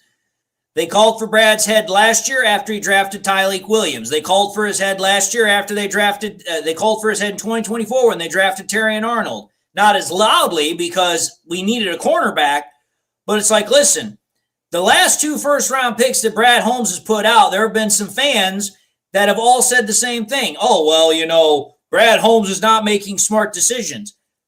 Based on whose opinion? Fans' opinions that want what they want, and then when they don't get it, they want to complain about it? Or what actually makes sense based upon, what the needs and the best player is available on the board? You have to think about it here. When the freaking Browns and Chiefs traded, the Chiefs had to give up a decent number of draft capital to actually make a trade up 3 spots. Imagine if the Lions had tried to do that from pick number 17. They would have absolutely gotten strapped. So for me, it's like, Brad Holmes probably saw what the compensation was for the Browns and the Chiefs trade and was like, listen, could I make that trade? Absolutely. But is there anybody that I'm really, really that dead set on to give away the farm for? Probably not. Again, we know Brad Holmes isn't afraid of trading up, but it's like, listen, it has to make sense for what the compensation is going to be for that pick.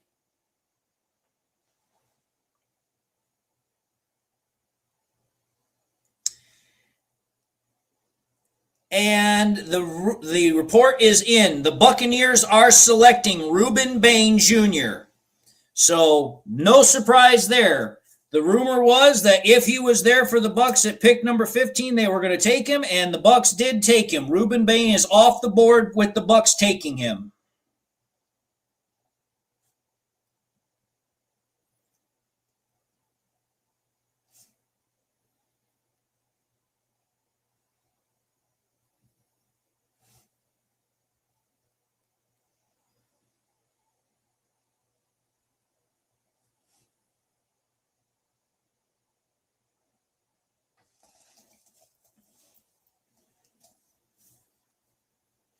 But you have to think about it here.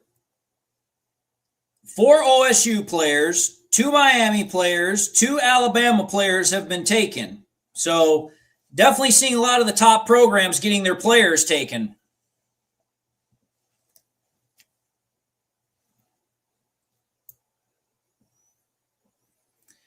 Again, Michigan footballer, I've said it multiple times over the last couple of months. I have held to my guns that the Lions were most likely going to take a tackle at the first pick of their draft. And again, at this point, your best options are either Miller or are going to be Freeling. My bet is between those 2 guys, they're most likely going to take Miller because Miller, I think, is a better fit and has a lot more experience than Freeling does.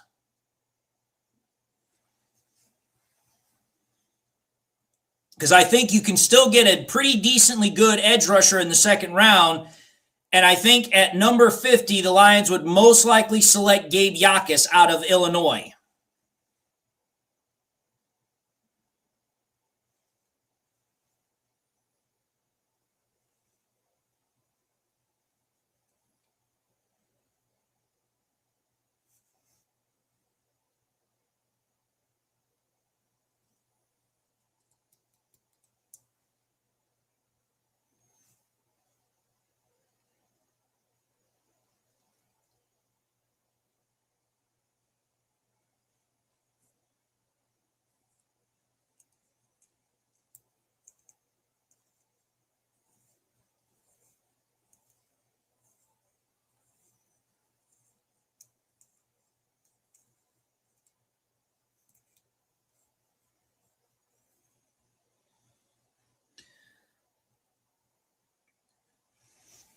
The Jets pick is in. The Jets are drafting an offensive player. They are drafting tight end Kenyon Sadiq.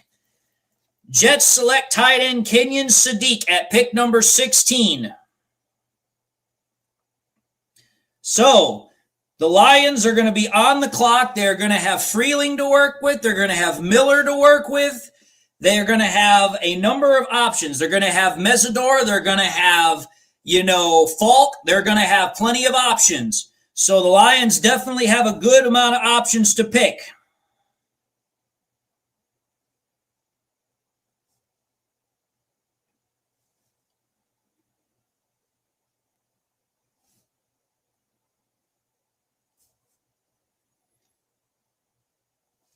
But the Jets definitely just made their move. They are drafting tight end Kenyon Sadiq out of Oregon.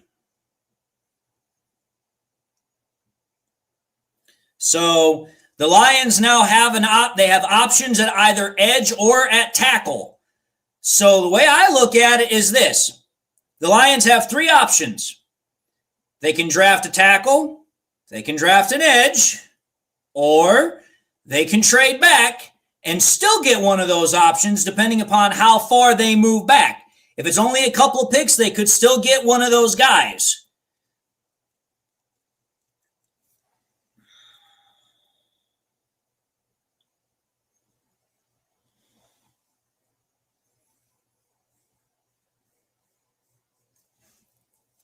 Because the way I look at it is Miller should still be available at the bottom of the teens or early 20s.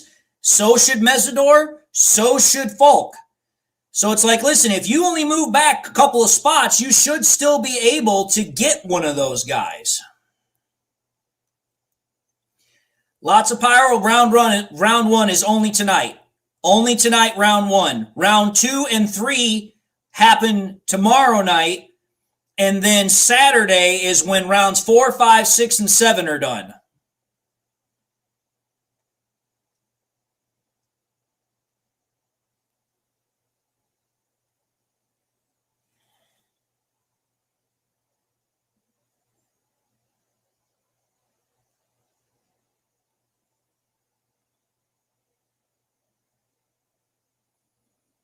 And Ian Rappaport just confirmed that the Jets are taking Kenyon Sadiq.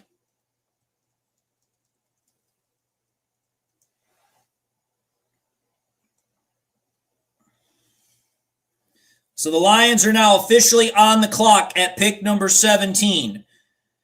So now we get to see what Brad Holmes does. Does he stay and pick? Does he decide to trade back? But now the Lions are officially on the clock.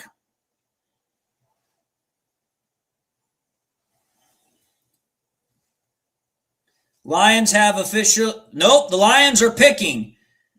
It says literally right now on ESPN that the pick is in. So the Lions are not trading back. They are going to take their pick and they are going to draft somebody. So no trade. Lions will be picking at number 17. No trade for the Lions to move back. They are going to pick. Which to me tells me, okay, they're either taking a tackle or they're taking an edge rusher. We're about to find out. As soon as I find out, I will let you guys know.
Yes, Tate Ratledge was out of Georgia. So they could decide to go Monroe Freeling because he's out of Georgia too. Who knows? Maybe they're thinking familiarity will help that as well. Who knows?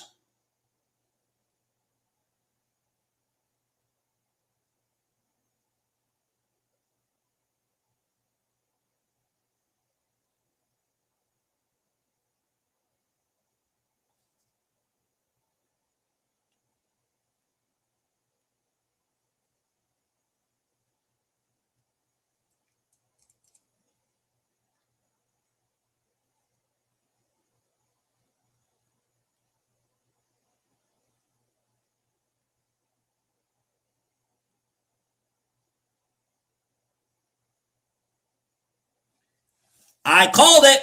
I called it. I called it. I called it. The Lions pick is in. The Lions are selecting offensive tackle Blake Miller out of Clemson. Blake Miller is going to be a Detroit Lion. I said Blake Miller was going to be the second option if Caden Proctor wasn't there. Caden Proctor went at number 12 to the Dolphins. Blake Miller out of Clemson is going to be a Detroit Lion. So the Lions are selecting Blake Miller, which means Penei Sewell is definitely moving to left tackle, and Blake Miller is going to be the starting right tackle for the Detroit Lions. So the Lions have now officially gotten their two bookend tackles. You've got Blake Miller at right tackle, who is going to make sure that the right side is taken care of, and now you have Penei Sewell moving back to his premier position in college to protect Jared Goff's blind side. But the Lions have now officially fixed their offensive line.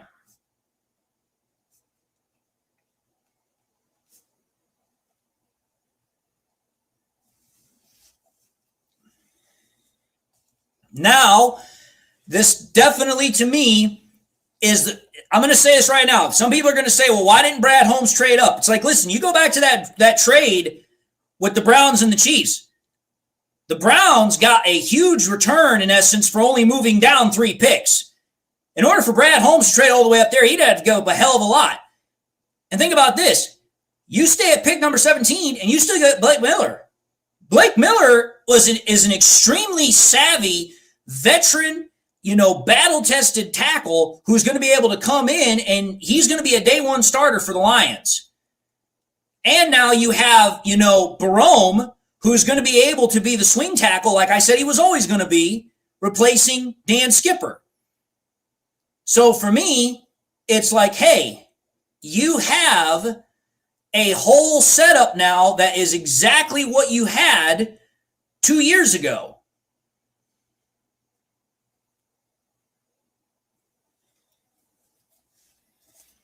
So the Lions have now made their pick. I know Skipper retired. That's why they got Barome. Barome is going to replace him.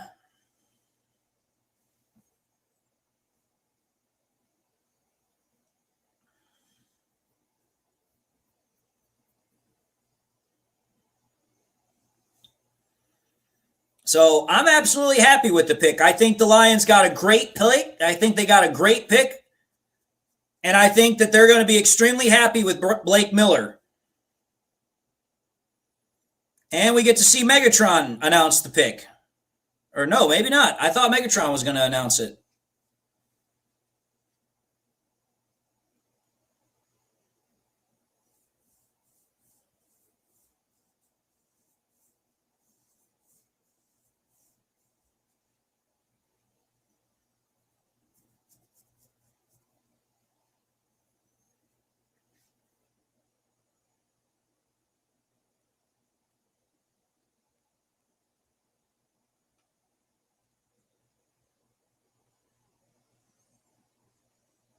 It's a kid from Make-A-Wish Foundation. He's announcing it.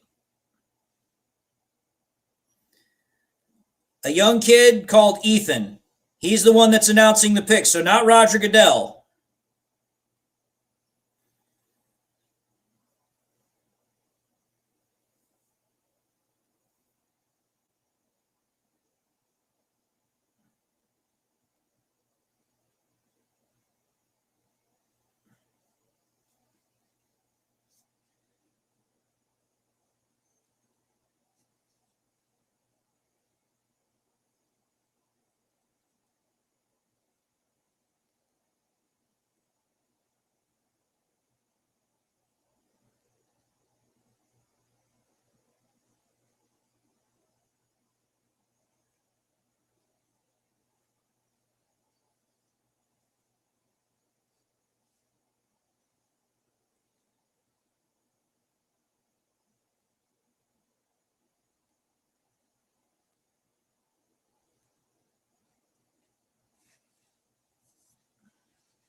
I'm absolutely happy with that pick. The Vikings are up and their pick is in.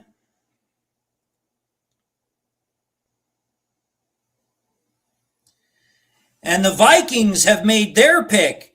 They're taking a big swing. They are selecting defensive lineman Caleb Banks out of Florida. Vikings are selecting Caleb Banks out of Florida, defensive tackle.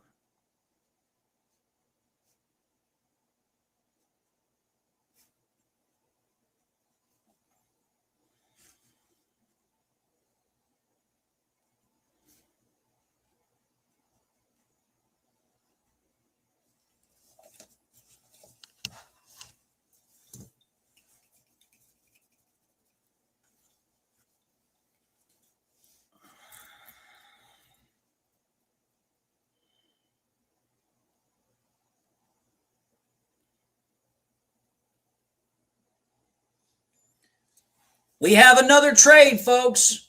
A third trade has happened. Adam Schefter announces that the Eagles are trading up to pick number 20 with their hated rival, the Dallas Cowboys. So Dallas makes their second trade of the night. This time they trade down to go to, I don't know where the Eagles are selecting, but I know that they're below them.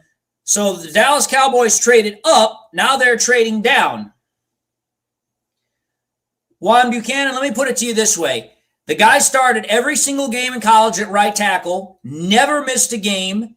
He's a mauler in the run game, extremely smart. And for a tackle at 6'7" almost, the guy runs a 40 at 5.04.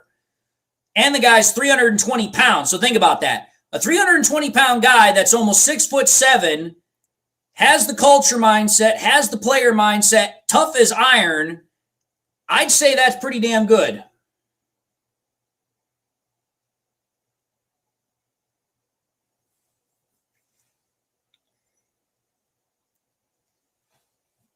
The way I look at it is Miller is not a guy that's going to have a whole lot of room for extra growth. Yeah, he's going to grow. He's going to get better. But the way I look at it is he's a day one starter. He's going to come in. He's going to secure the right side. Is he going to be better than Sewell? No, he's not going to be better than Sewell. Even when he gets better, he's not going to be better than Sewell. But it's like, listen, that's not what you're looking for. You're looking for a guy who can be solid and anchor the right side and play at a high level. So then you can move Sewell to left tackle, who can protect Goff's blind side. It's a win-win scenario. The Lions get a guy that's going to be a solid day one starter who's never going to leave the field at the right tackle. And then at left tackle, you have Penei Sewell, who's protecting Goff's blind side. The way I look at it, it's a win-win pick. You have your offensive line bookends solidified. Your right side now is strong again because you have Tate Ratledge at right guard. You have Blake Miller at right tackle. You have Cade Mays in the middle. And Penei Sewell is going to move over to left tackle. And I guarantee you this. Let's say that, Mahogany stays at left guard. He's going to have the same effect on Mahogany at guard as he had with Ratledge at right guard. He's going to elevate his play. And since Cade Mays is better substantially than Graham Glasgow, that's also going to elevate Mahogany's play. So you have to think about it. You now have a solidified offensive line that's not only good in pass blocking, but at the same time is good in, run blocking. So it's going to do exactly what they want it to do with, Drew Petzing as the offensive coordinator. You're then going to have Hank Fraley coordinating the run game. You then have David Shaw and Mike Kafka coordinating the pass game. To me, it's a match made in heaven.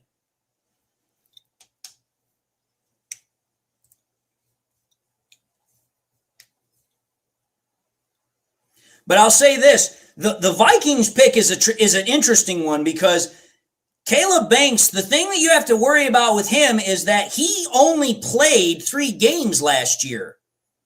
So for me, it's like, okay, here, you're taking a risk on a guy that didn't play a whole lot last year, which, okay, yeah, you can say the same thing that the Lions did with J-Mo.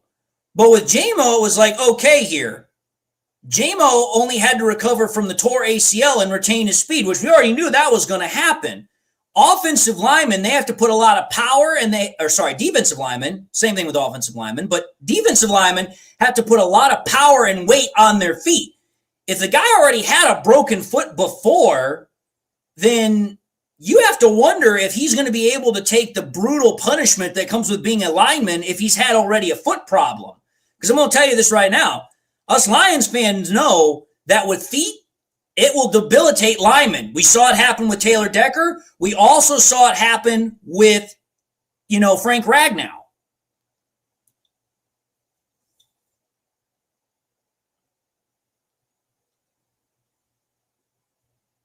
I didn't see the Lions drafting McCoy, Braylon. I didn't see that happening. I said it multiple times. The Lions were going to draft a tackle in the first round. I thought there might be a chance they go edge, but it's like, listen, tackle was the more pressing need. Tackle was the better fit. Tackle was what they went. Wow, Panthers now draft the next tackle on the board with Monroe Freeling.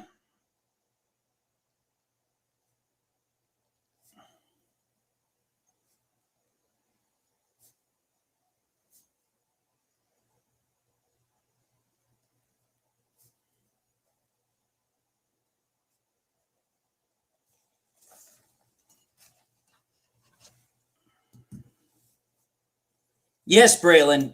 Panay is, I'm going to say this right now. It was already highly suspected that Panay Sewell was moving to left tackle. This pick solidifies it. It guarantees it because Blake Miller is a offensive right tackle.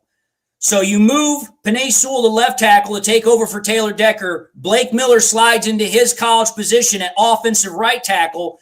You've now got Panay at the left blind side. You've got Blake Miller at the right side. He's right next to Tate Ratledge. You have Cade Mays in the middle, and then you have most likely Mahogany at left guard. I look at this offensive line, and I'm feeling stoked about it. I'm stoked. Because the way I look at it is, and I was just saying this a couple minutes ago, Panay Sewell is going to have the same effect on Mahogany that he had on Tate Ratledge. Cade Mays is better than Graham Glasgow is by a mile. Decker's not coming back, Michigan footballer. He's not coming back. I'm telling you this right now. Taylor Decker, there's a reason why he's still in the free agent market and he's not declared that he's retiring. He wants to be a starter still somewhere. That's what he's holding out for. Eagles pick is now officially on the clock after trading with Dallas.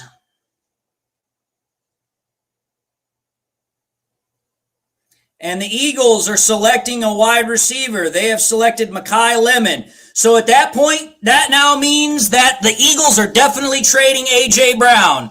Because you only draft a wide receiver in the first round like that if you are going to trade A.J. Brown. So that pick right there pretty much tells me the Eagles are trading A.J. Brown, and he is likely going to the Patriots. I'm almost willing to bet money on it.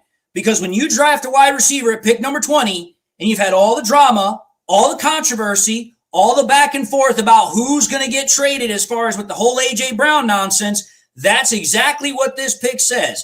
We are going to trade A.J. Brown.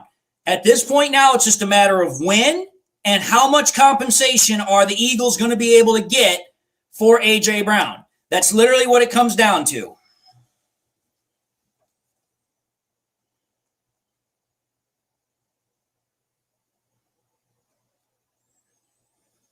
And according to this, Dallas moved down 3 spots, but they got back in return they got pick 114 and pick 137, while Dallas traded pick 20 and their 7th round pick, or a 7th round pick. So they gave up pick 177 and 180 to move up 1 spot with the Dolphins. But they got back picks that were 60 and 50 spots higher almost in return by moving down 3 spots with the Eagles. So honestly, I think Dallas is having a pretty good night in regards to their draft strategy, which, considering the fact that it's Jerry Jones, that's kind of hard to say.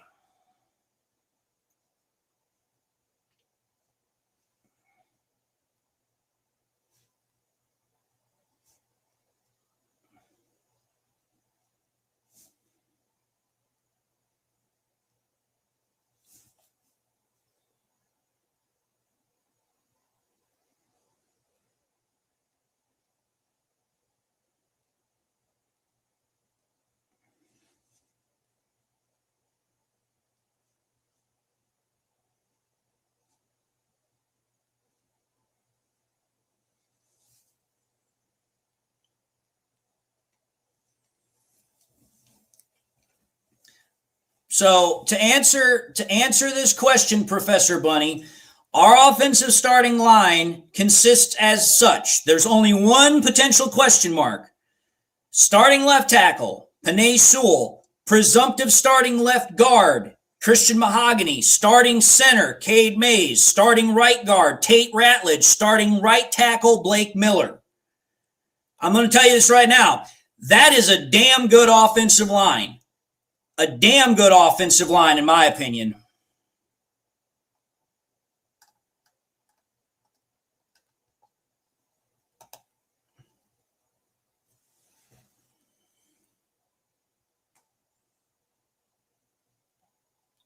That's definitely a good suggestion, James. I'm going to just say this, Braylon. I don't think you're going to see him play in the preseason. You might see Blake Miller play in the preseason because he's a rookie, but the rest of them you're not going to see play in the preseason. The Lions don't play their starters in the preseason, really. It's primarily all backups that play in the preseason because they want to see what they have at their depth, so that way they can make the determination on who's going to stay on the roster and who's going to get cut.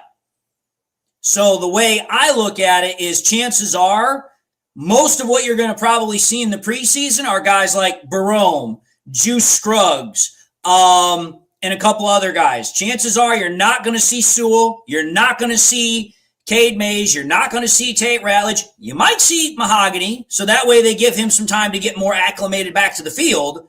You might see Miller, so that way he has a chance to get acclimated and up to speed with the NFL, but I don't think you're going to see the starters play a whole lot.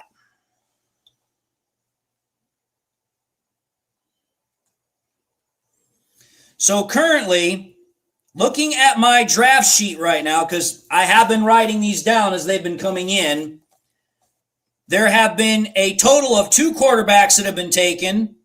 There have been a total of 2 wide receivers taken. There have been a total of 1, 2, 3, 4 offensive tackles taken. And there have been a total of 1, 2, 3 edge rushers taken. But so far, there have only been 2 defensive backs taken and only 1 tight end taken. Frazier might be in contention to push for that left guard spot with Mahogany. I did forget about Frazier, but yes, you know what? That's possible. And that is true, Exit 8. They aren't doing joint practices this year, so maybe they might decide to put some more play time for their starters. But again, I don't know how much of that they're going to realistically do.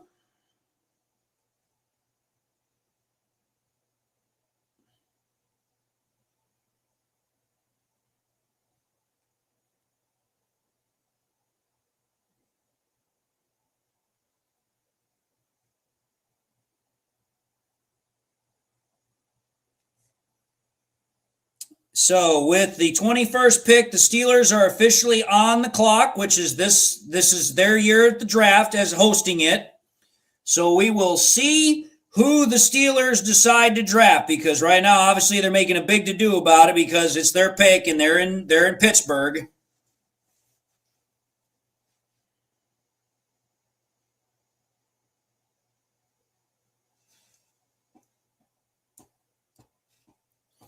And don't you worry, folks. I enjoy doing these live streams. I've said it before.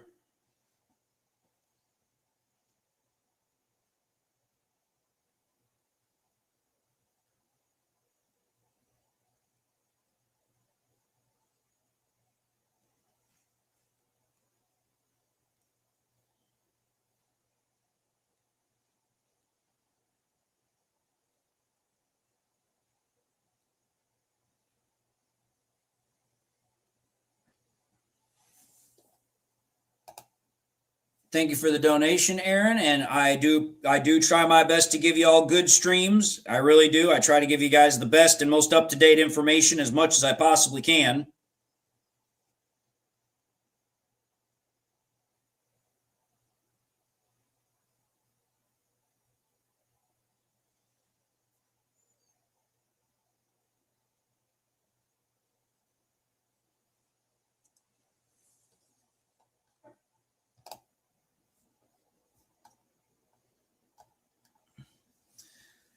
Oh, yes, Jerome Bettis, the bus.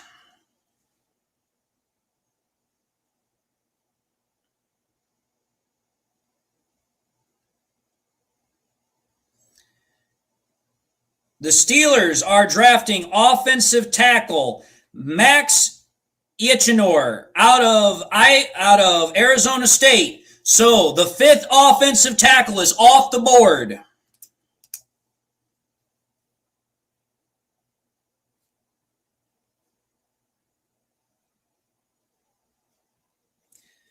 So to me, it tells me this. Listen, think about this. 5 offensive tackles have gone in the first round. 5. That tells me that Brad Holmes knew that if he wanted to get his tackle, he was gonna have to absolutely draft in the first round.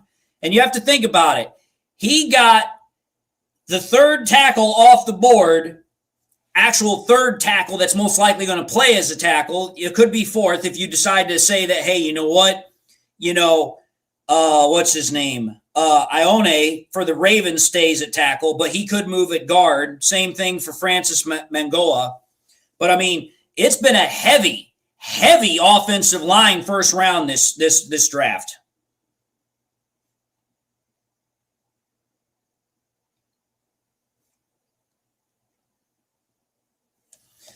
Because you have to think about it here. Out of all the positions that have been drafted the most this first round, offensive linemen have been the biggest.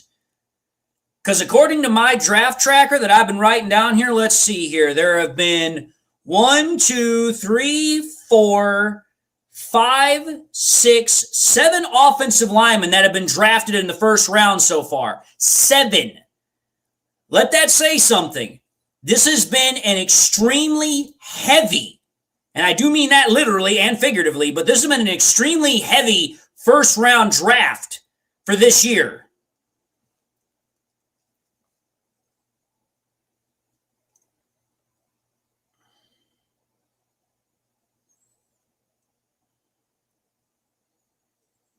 So, yeah, this is definitely what you call a draft where offensive linemen are the kings of the freaking first round.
Chargers pick is officially in. From Ian Rappaport, the Chargers are drafting edge rusher Akeem Mesidor at pick number 22.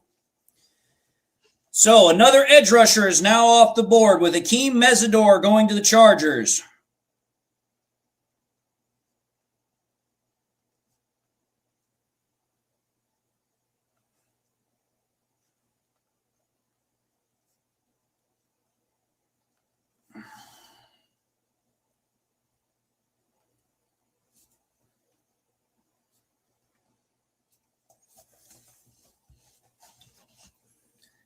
So that's 1, 2, 3 guys from Miami that have been drafted.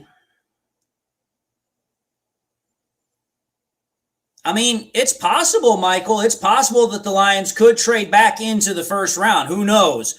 I doubt it. Again, you have to understand something here. With trades, the price has to be right.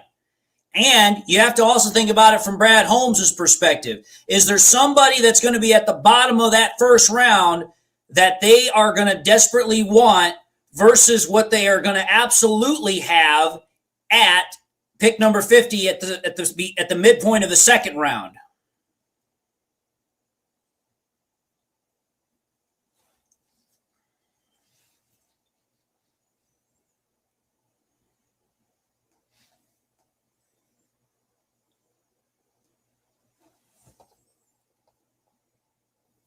Decker's not on the team anymore, lots of pyro. He's a free agent. Can't trade him.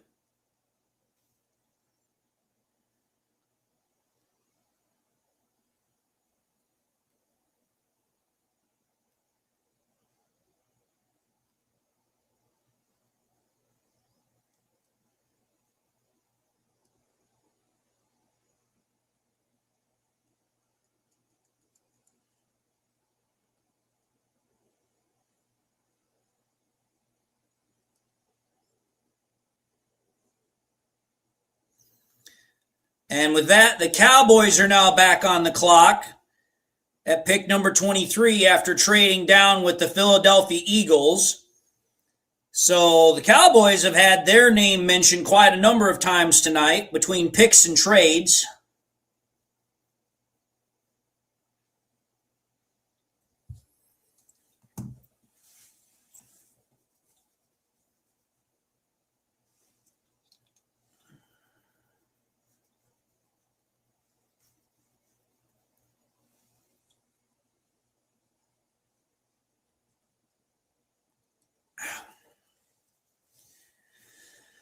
Ooh. Oh, good Lord. Oh, I will say this. The one thing about doing live streams that sucks for me is sitting here. Because after about a couple of hours, because we're almost 3 hours into this, your butt kind of starts going numb.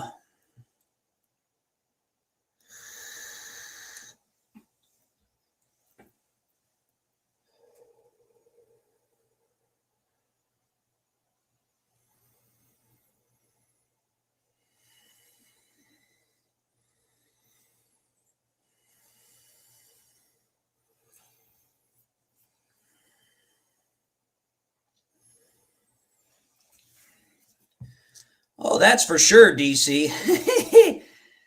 Draft intrigue got all started really when it came to that. I mean, there were other instances of the draft being kind of an intriguing sort of a, occasion, but that was really where it took off, was that whole trade for the Herschel Walker picks.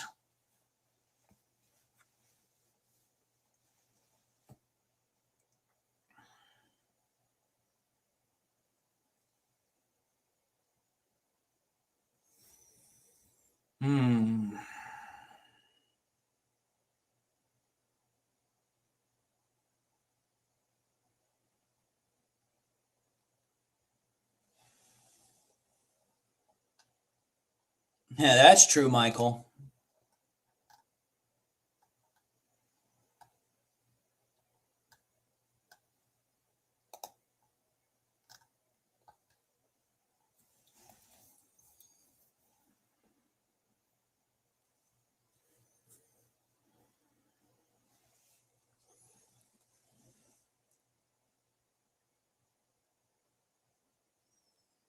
The Rams are already in media damage control. Sean McVay is saying, let's make one thing clear. This is Matthews' team. He's already trying to establish that, listen, Matthews not going anywhere. He's still our quarterback. And to me, it's like, okay, everybody should know that. But the fact that the Rams feel that they have to say it is kind of intriguing to me, because it's like, listen, everyone knows it. So why do you feel you have to say it unless you want to establish it? Because you might think that somebody might get the wrong idea.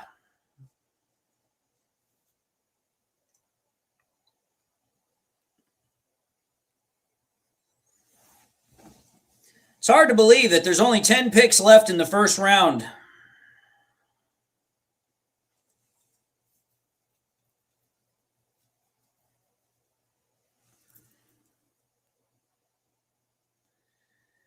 Wow. The Cowboys just made a reach. The Cowboys are selecting UCF edge Malachi Lawrence. They are selecting Lawrence over Kendrick Falk. Wow. Now that is a shocker. Lawrence over Falk. Wow. Okay.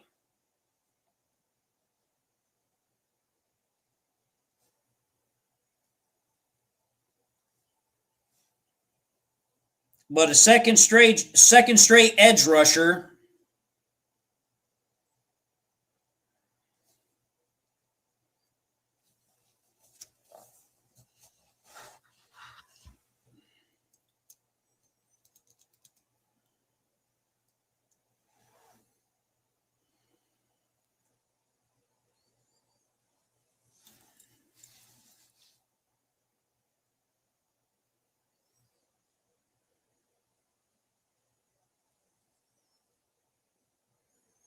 I would have seen Malachi Lawrence going in the top of the second round. I did not see him going in the bottom of the first round.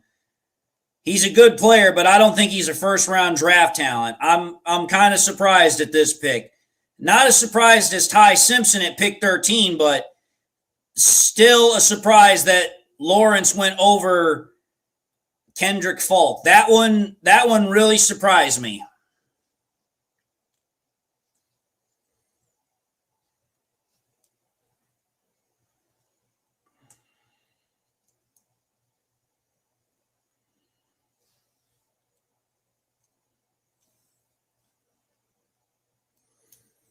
We could take Derek Moore in the second round, Aaron. We also could take Gabe Yakis out of Illinois. So that's possible. Browns are now on the clock at pick number 24. The Browns have put their pick in, so we're just waiting for the announcement, either via Twitter or from Roger Goodell, whichever comes first.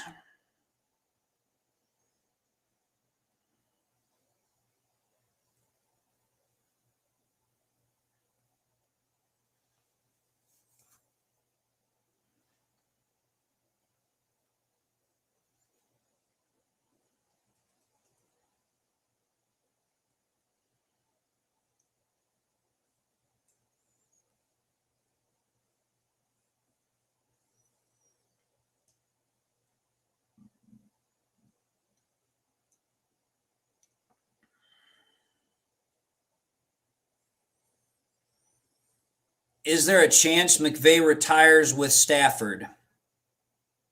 Maybe. Highly unlikely, but maybe. I've seen weirder things happen in the NFL. I have seen weirder things happen.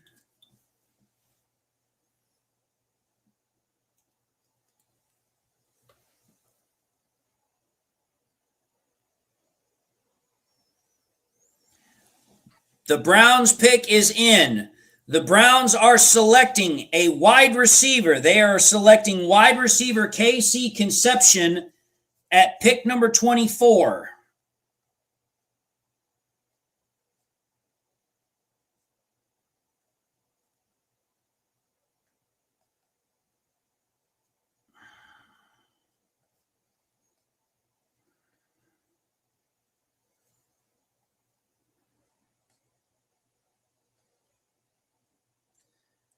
Again, I say that.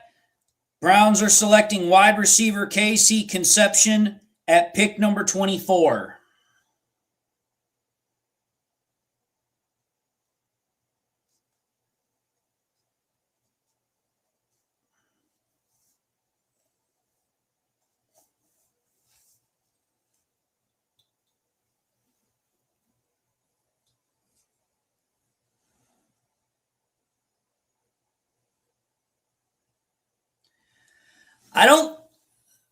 I don't think safety is a pressing need. They've got a lot of safety help. I think edge is the next pick that we get in the second round.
Johnny, things are somewhat getting straightened out. They're not 100% straightened out, but they're kind of getting straightened out.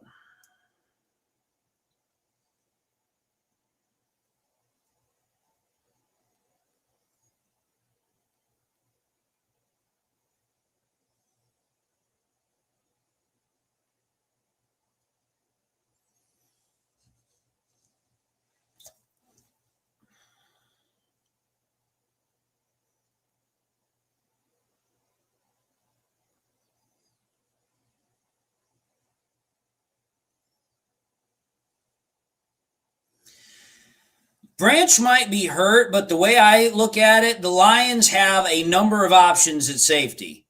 And I think they're comfortable with what they have. And you have to think about it. What's more of a pressing need? Getting another edge rusher when you've only got Wanham, Hassanin and Hutch, or when you have all the defensive backs that the Lions have? The way I look at it is the Lions are going to look at what they have at defensive back as far as safety, and they're going to try and add what they're low at. So even though Branch is hurt, I think the Lions are looking at it more from the front of, okay, where do we have the most depth? We have a ton of depth in the defensive back room. We don't have a ton of depth when it comes to the edge rushing. They could take a safety later on in the draft, but I don't see it happening in the second round. Maybe more towards the fourth or fifth round, depending upon who's available.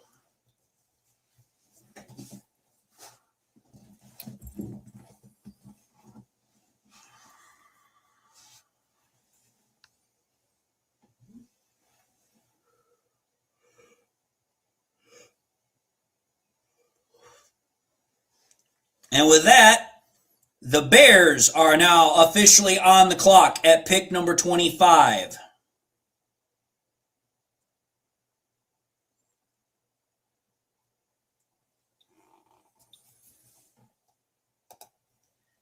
Jody, I like your comment. Blake Miller, an absolutely solid, great choice at pick number 17.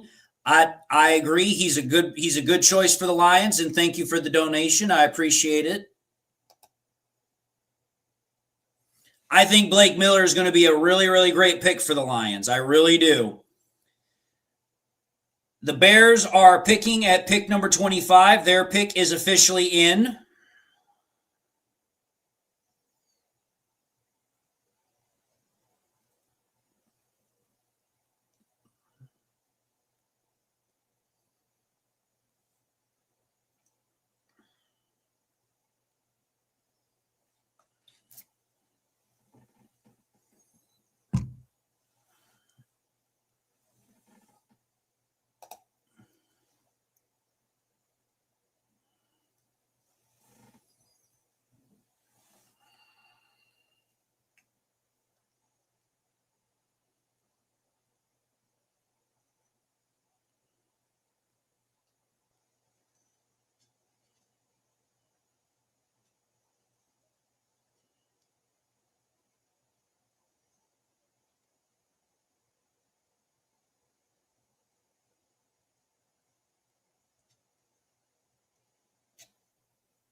Scott Trooper, Blake Miller started every single game at right tackle for Clemson while in college, all 54 games.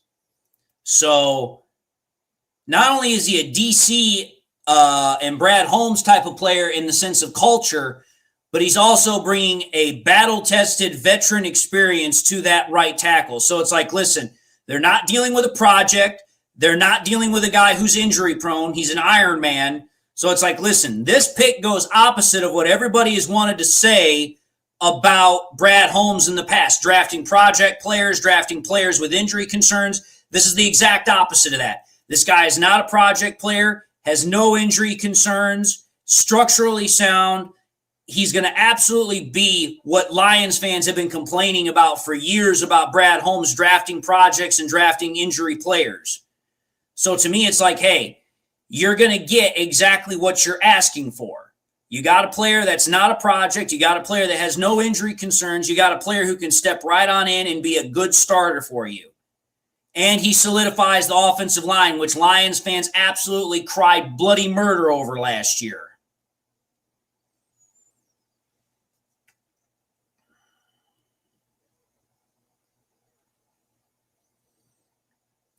We have another trade on the clock.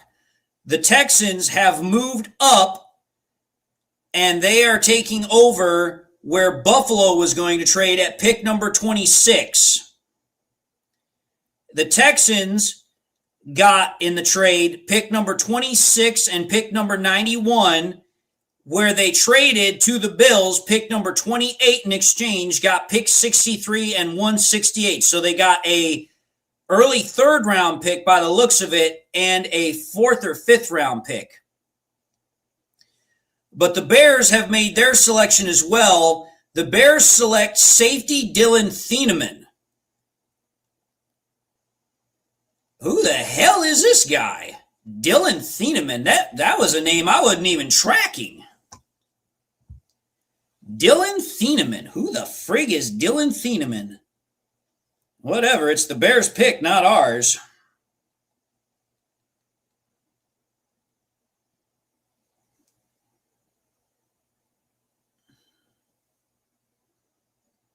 Interesting.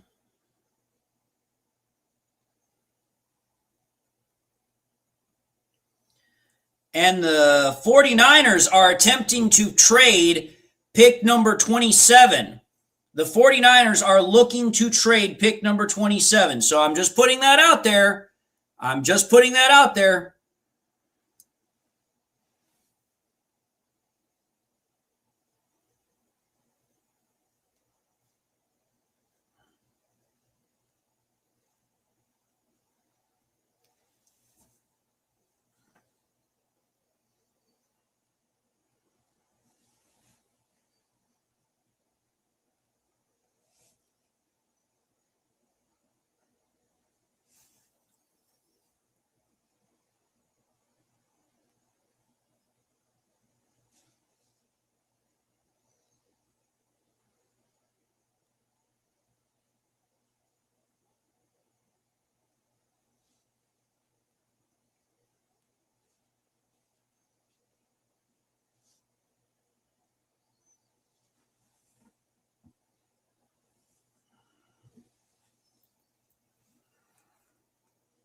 Interesting.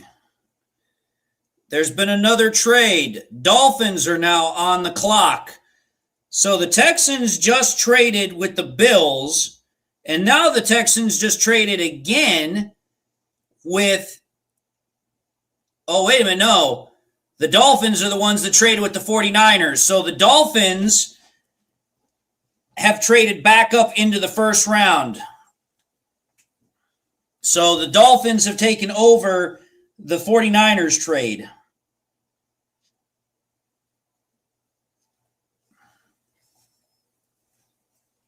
Mega Justin, I'm feeling pretty good about the draft. I like what we've done. I like drafting Blake Miller. I like it.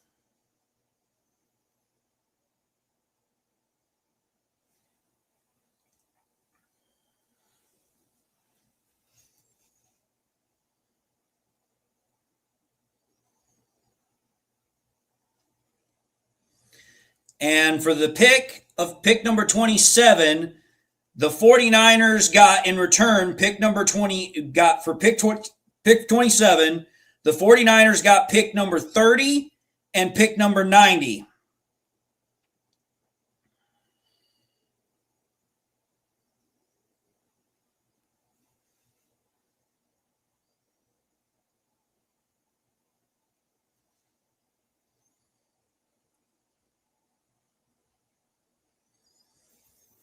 So there's definitely been a number of trades in this draft, but most of them have come towards the end of the draft in the first round. So we've had 1, 2, 3, 4. We've had 5 trades in this draft.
Texans select offensive guard Kenyon Rutledge. Or Keelan Rutledge, pardon me. So the Texans are selecting an offensive lineman at pick number 26, which makes total sense because their offensive line has been pretty bad as of late.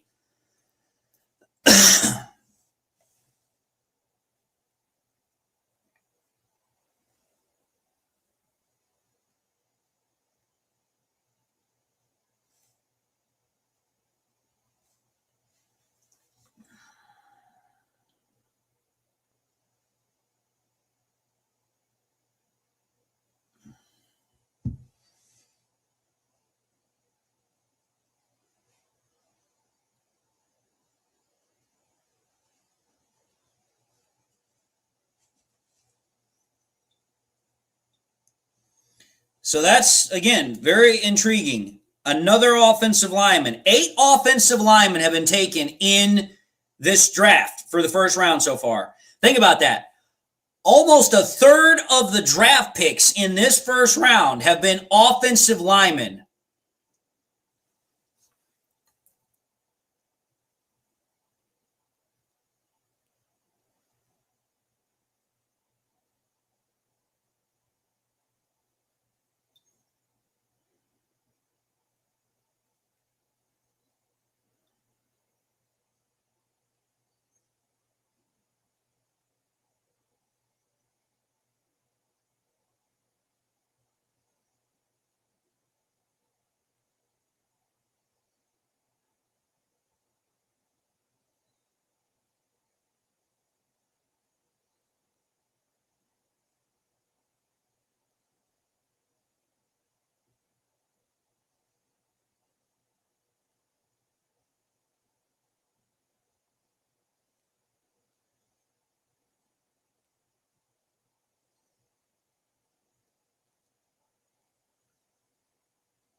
So now the Dolphins are on the clock, picking at number 27, which used to be the 49ers pick before they traded for that pick.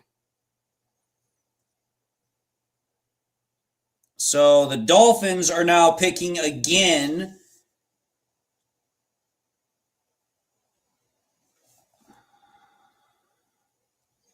After drafting Caden Proctor at pick number 12, the Dolphins have traded back up into pick number 27, and they're getting set to draft for a second time in the first round.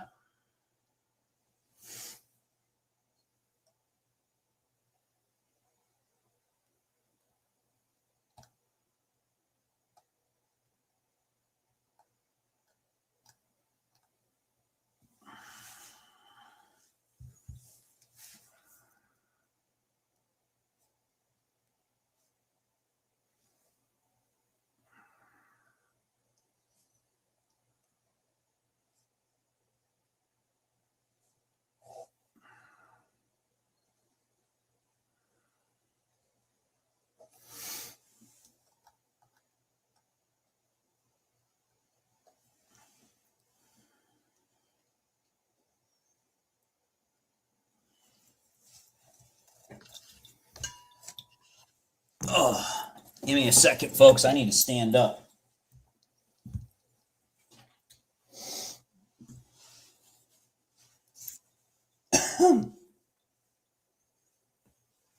All right. Having just stood up, the Dolphins pick has been reported. The Dolphins are selecting cornerback Chris Johnson. So the second cornerback is officially now off the board. So Dolphins select a cornerback after going offensive tackle at pick number 12. Independent Aquaman, the Lions' second round pick is at pick number 50.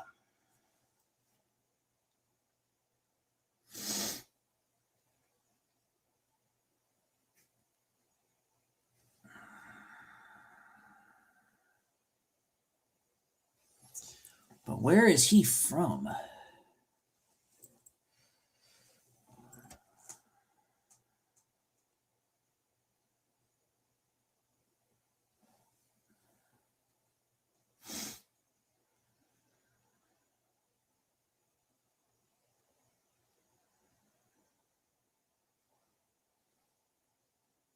San Diego State.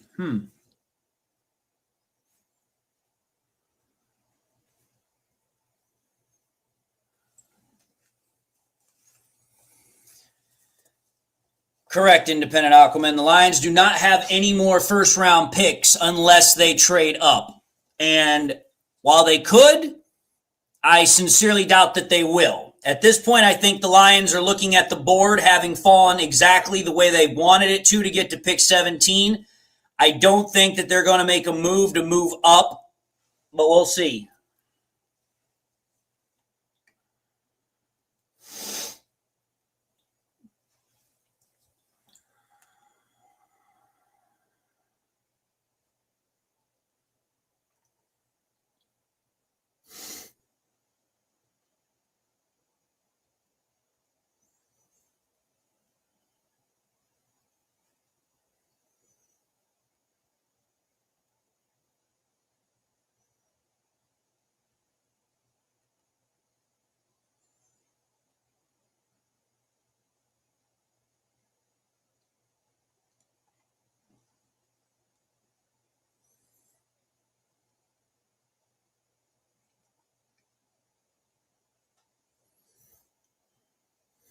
I don't think Blake Miller is a bad player at all. I think he's a great pick. I think that what the Lions did is they did the exact opposite of what Brad Holmes has been accused of doing in the draft for the last couple of years. Mega Justin. For the last couple of years, Brad Holmes has been accused of drafting developmental players and drafting players with injury issues. Blake Miller is the exact opposite of that. He is not a developmental project. He is a day one starter. He is not injury prone. He is an Iron Man. The guy played every single game while he was in college. He has an RAS score that is ridiculously freakish. He's smart. He's tough. He's gritty. He fits the culture to a T. He's a mauler as a tackle. He's a good pass blocker. He's exactly what Lions fans have been crying bloody murder about with Brad Holmes not doing. And now you've got Woodward Sports over here doing exactly the same thing. And it's like, what the hell, man? Are you going to just complain about everything he does because he just didn't pick the guy you wanted? And this goes back to what I've talked about with other Lions fans. It's like, listen, rather than being happy that they got something that is exactly what they've been wanting, just because it's not the name they wanted or position potentially, they want to complain. And there's for some people, there's just no satisfaction that you're going to get.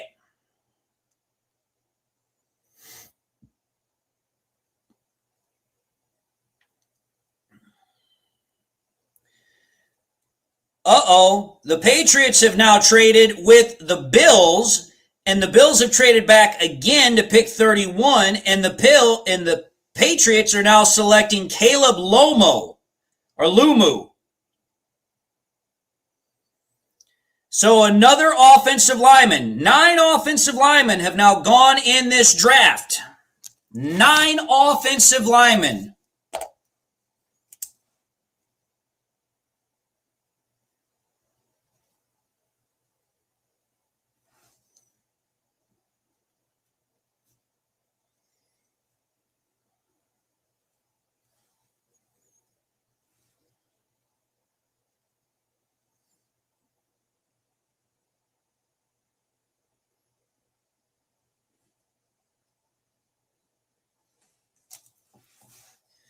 I'm going to tell you this right now. With every passing pick that's an offensive lineman, this makes Brad Holmes look smarter by the minute. Think about that. 9 offensive linemen have been drafted. Brad Holmes being one of them. Think about it. Almost a third of the first round has been offensive linemen. And yet you've got people that are upset that Brad Holmes drafted Blake Miller, who's probably the most pro-ready instant starter that there's in the draft. Guy started every single game in college.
Ian Rappaport says that the Eagles traded up to get Mekhi Lemon while he was on the phone with the Steelers. So the Eagles traded up one spot in front of the Steelers and drafted the guy that was on the phone with them prior to drafting him. I guarantee you this, Eagles fans are probably laughing their butts off at Steelers fans. And I'm pretty sure some Steelers fans are probably a little bit miffed.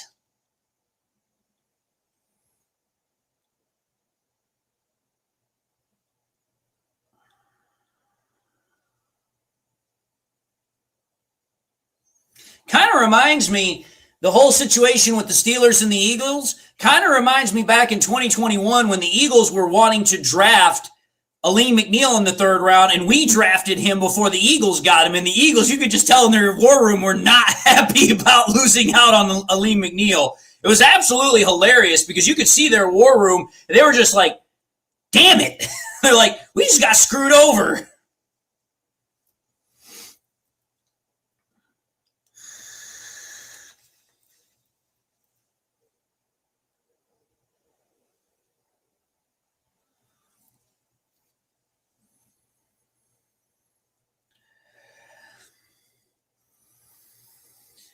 Well, the Eagles have always been known for pulling moves like that. They don't call it the city of brotherly love for nothing.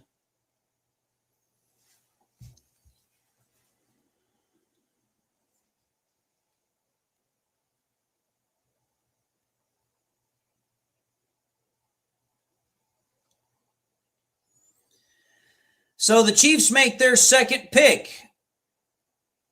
The Chiefs have selected defensive tackle Peter Woods out of Clemson.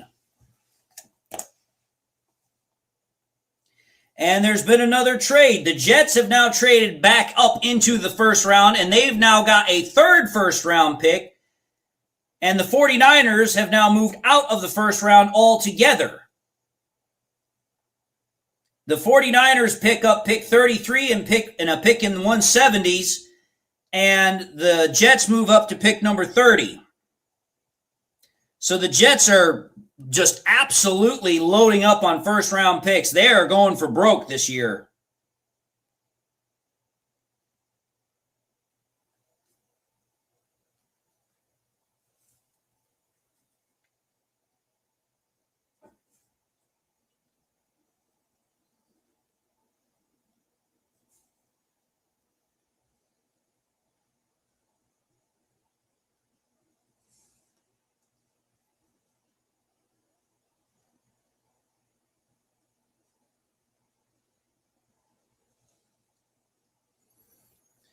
You're welcome, Richard Lawrence. I love doing live streams. Just haven't had the ability to do it in a while.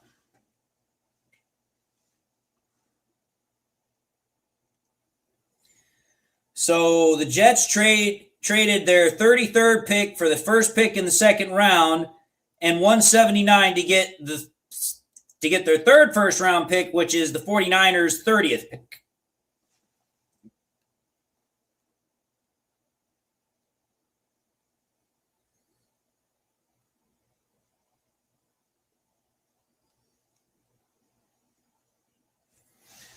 So the Jets have drafted already an edge rusher and a tight end. So they've drafted a defensive lineman and a tight end. So I wonder if they're going to go offensive lineman here. They could also go quarterback. I mean, after the Ty Simpson pick, I don't know.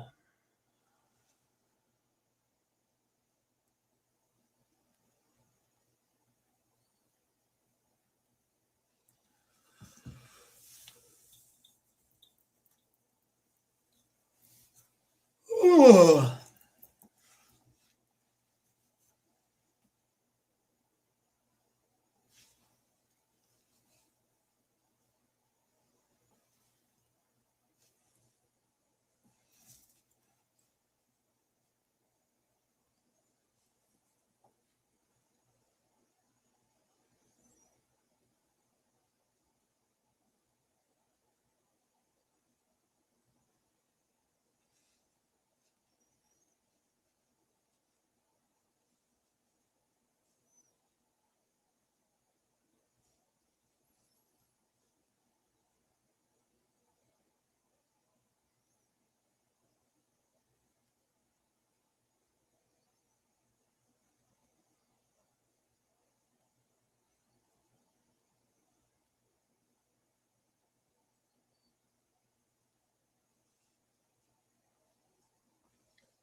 And the Jets just drafted a wide receiver, Omar Cooper.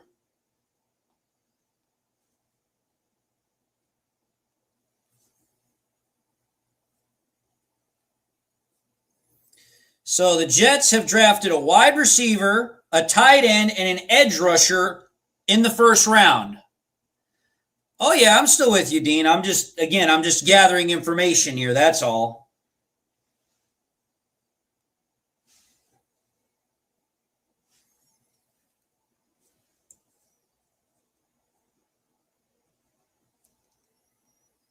So the Indiana program has had 2 first-round draft picks this year.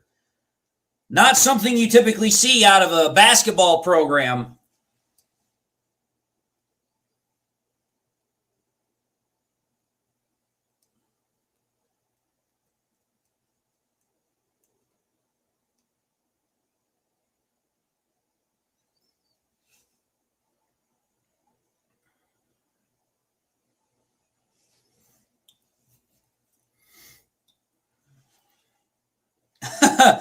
There's another trade.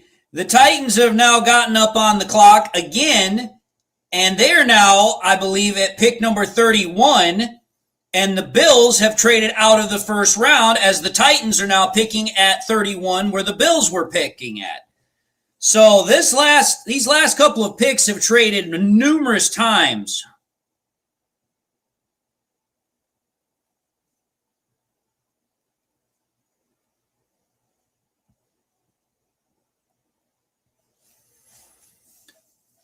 I mean, you have to think about it here. Pick 26, 27, 28, 20, or not 29, pick 30 and pick 31 has all traded hands. So the last 6 picks, you have seen multiple trades. So it's definitely been a trade-heavy first round, but the trades have not happened until the last bit of the draft.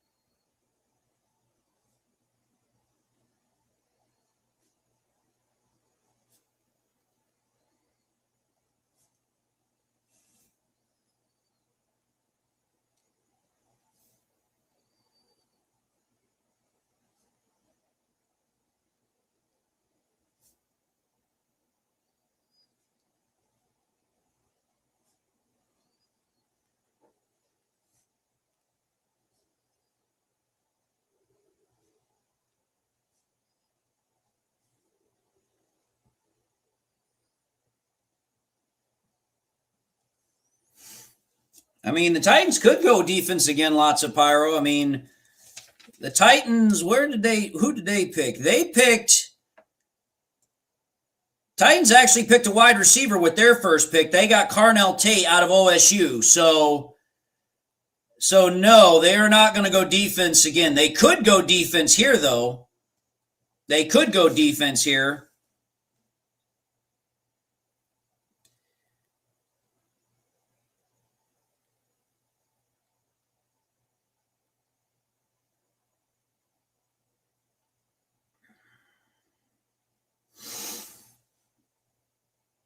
Seahawks trade? No, they're not trading.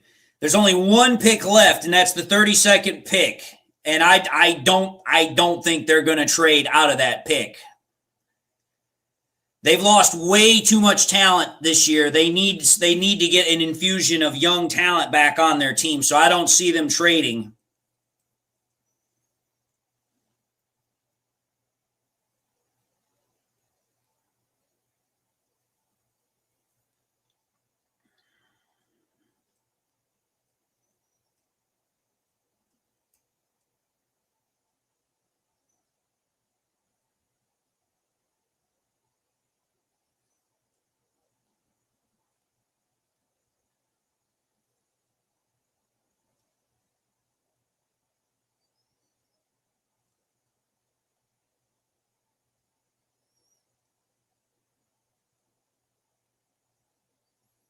There goes Falk. The Titans got their edge rusher, Keldrick Falk.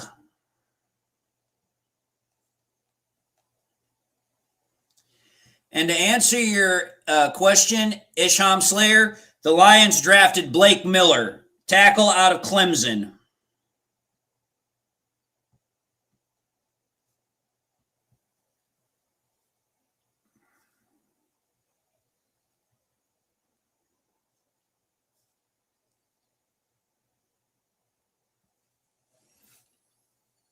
So the Titans draft edge rusher Falk.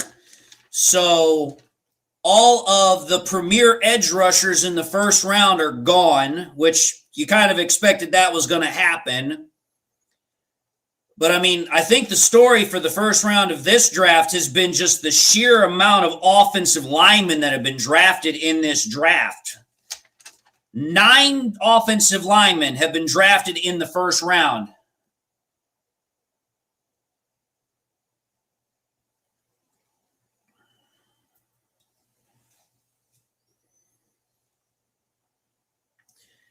I'll take your word for it.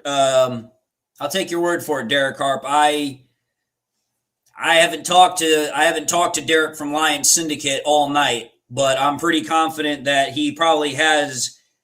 I'm pretty sure he probably has a few words about the Blake Miller pick, because I'm pretty confident that he had his heart set on an edge rusher.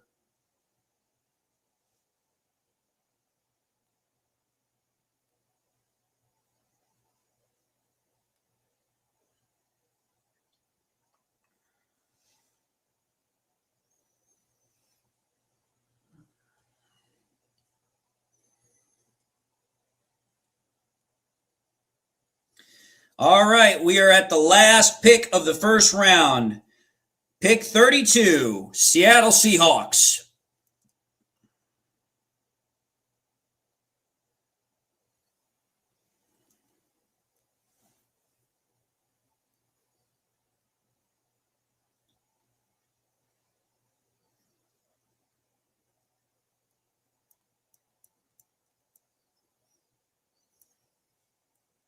Again, I'm not going to say anything bad about Derek. I know that he has been super fixated on edge rusher, but again, I looked at what the Lions needed the most, and they needed an offensive tackle more than anything else. Yes, edge rusher is also high on the list, but I look at it and it's like, listen, you needed another bookend tackle opposite of Penei Sewell.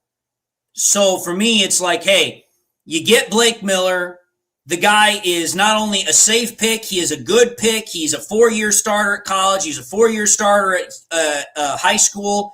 Has not missed a single game in college. Only missed one practice. Athletic freak. Absolute culture fit. I mean, he is about as perfect of a pick as the Lions could have asked for at pick number 17. You get a pick that solidifies the offensive line, opens up the passing game more, opens up the running game more, gives Drew Petzing an offensive line that he can absolutely work with, gives more help for Hank Fraley with the offensive line. I look at it, it's a perfect fit. It's a perfect fit. And I get it. You know, some people would have preferred the Lions to get aggressive and trade up. It's like there was no reason for them to trade up. There was no reason. The board fell the way that they wanted it to fall. And they got the guy that I guarantee you they probably wanted. Maybe they would have wanted Caden Proctor if he was there, but it's like, listen, you take a look at a guy like Blake Miller, no weight problems or fluctuation. There's not really any inconsistencies with his game. He doesn't get up, doesn't get down. He just does his job every single play.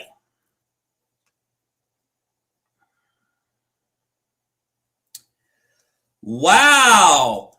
So whoever said that the Seattle Seahawks could draft McCoy, that is not happening. Seattle Seahawks are drafting running back Jadarian Price out of Notre Dame. So at the final pick of the draft of round 1, the Seahawks are drafting running back Jadarian Price, who is going to replace their running back K9.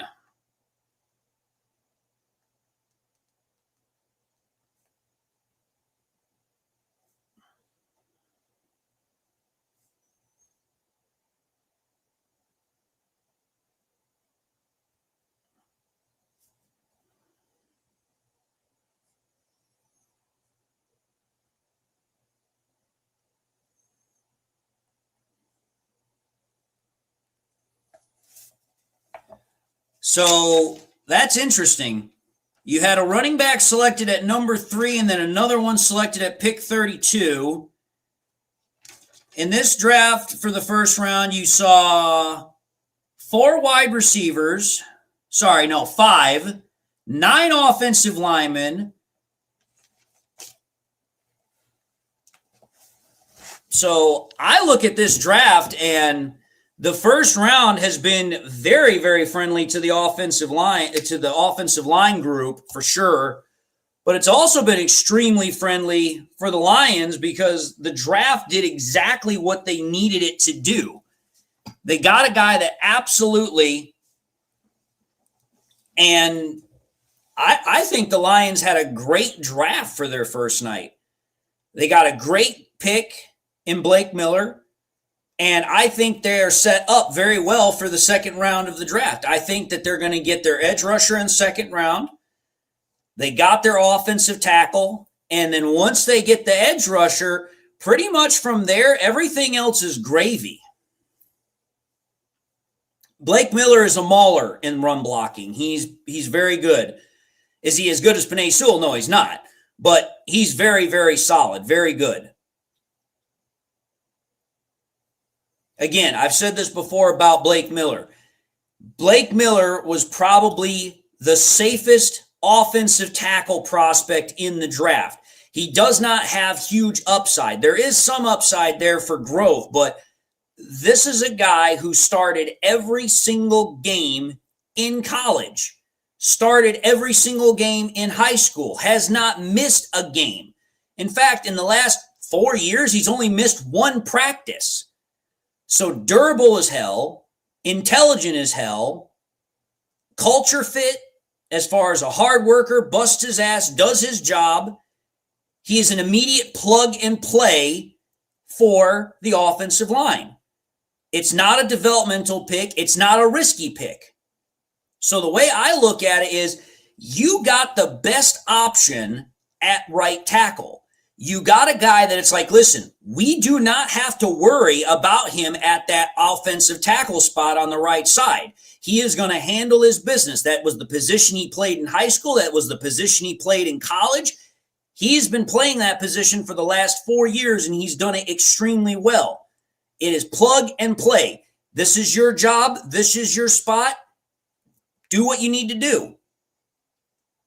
So for me, I look at it and it's like, listen, anybody that's looking at the pick of Blake Miller as a bad pick, the only reason they're looking at it that way is simply because you didn't get the edge rusher you were looking for. Because the offensive tackle that everybody thought the Lions were going to draft until he got drafted at pick number, what was it? I can't remember, but I know it was in the teens.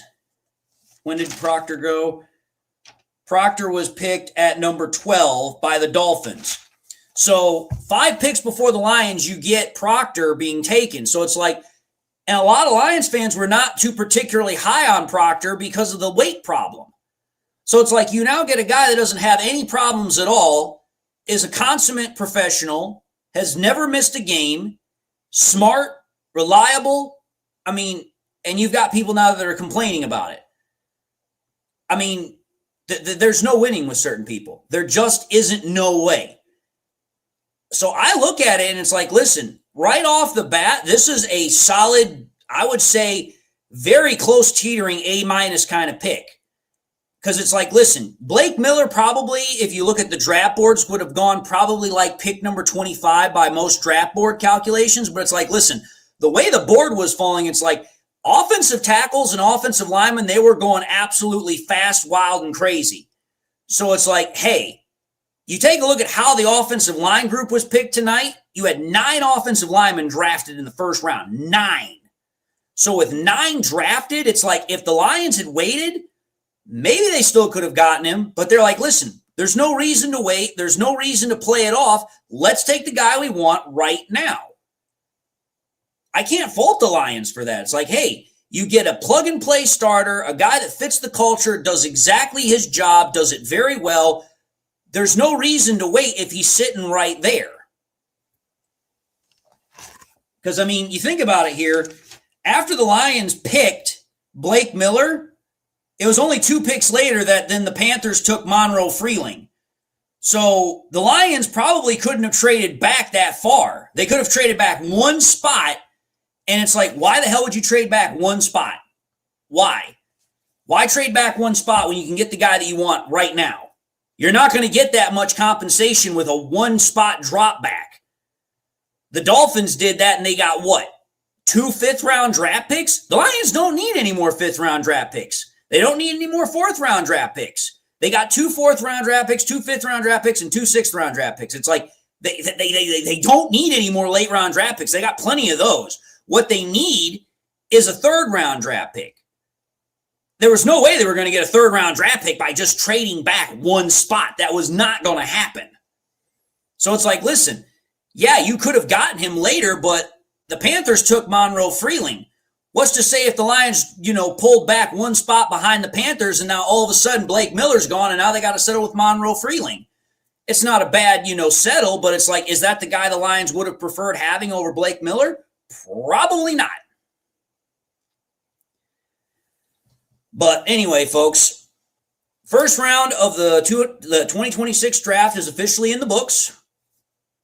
Brad Holmes' conference for the draft is officially going on, so I'm going to end this live stream so then that way I can watch that and then probably put together my episode about the whole Blake Miller pick for tomorrow together and then try and get some sleep because I got an early day tomorrow. But anyway, I thank you all for tuning in. You guys have been an absolutely wonderful crowd. I've appreciated the comments. I've appreciated talking with all of y'all. For those that donated, I absolutely am appreciative and grateful for the donations. So I will see you all tomorrow night for rounds 2 and 3. And until then, God bless and go Lions and good night.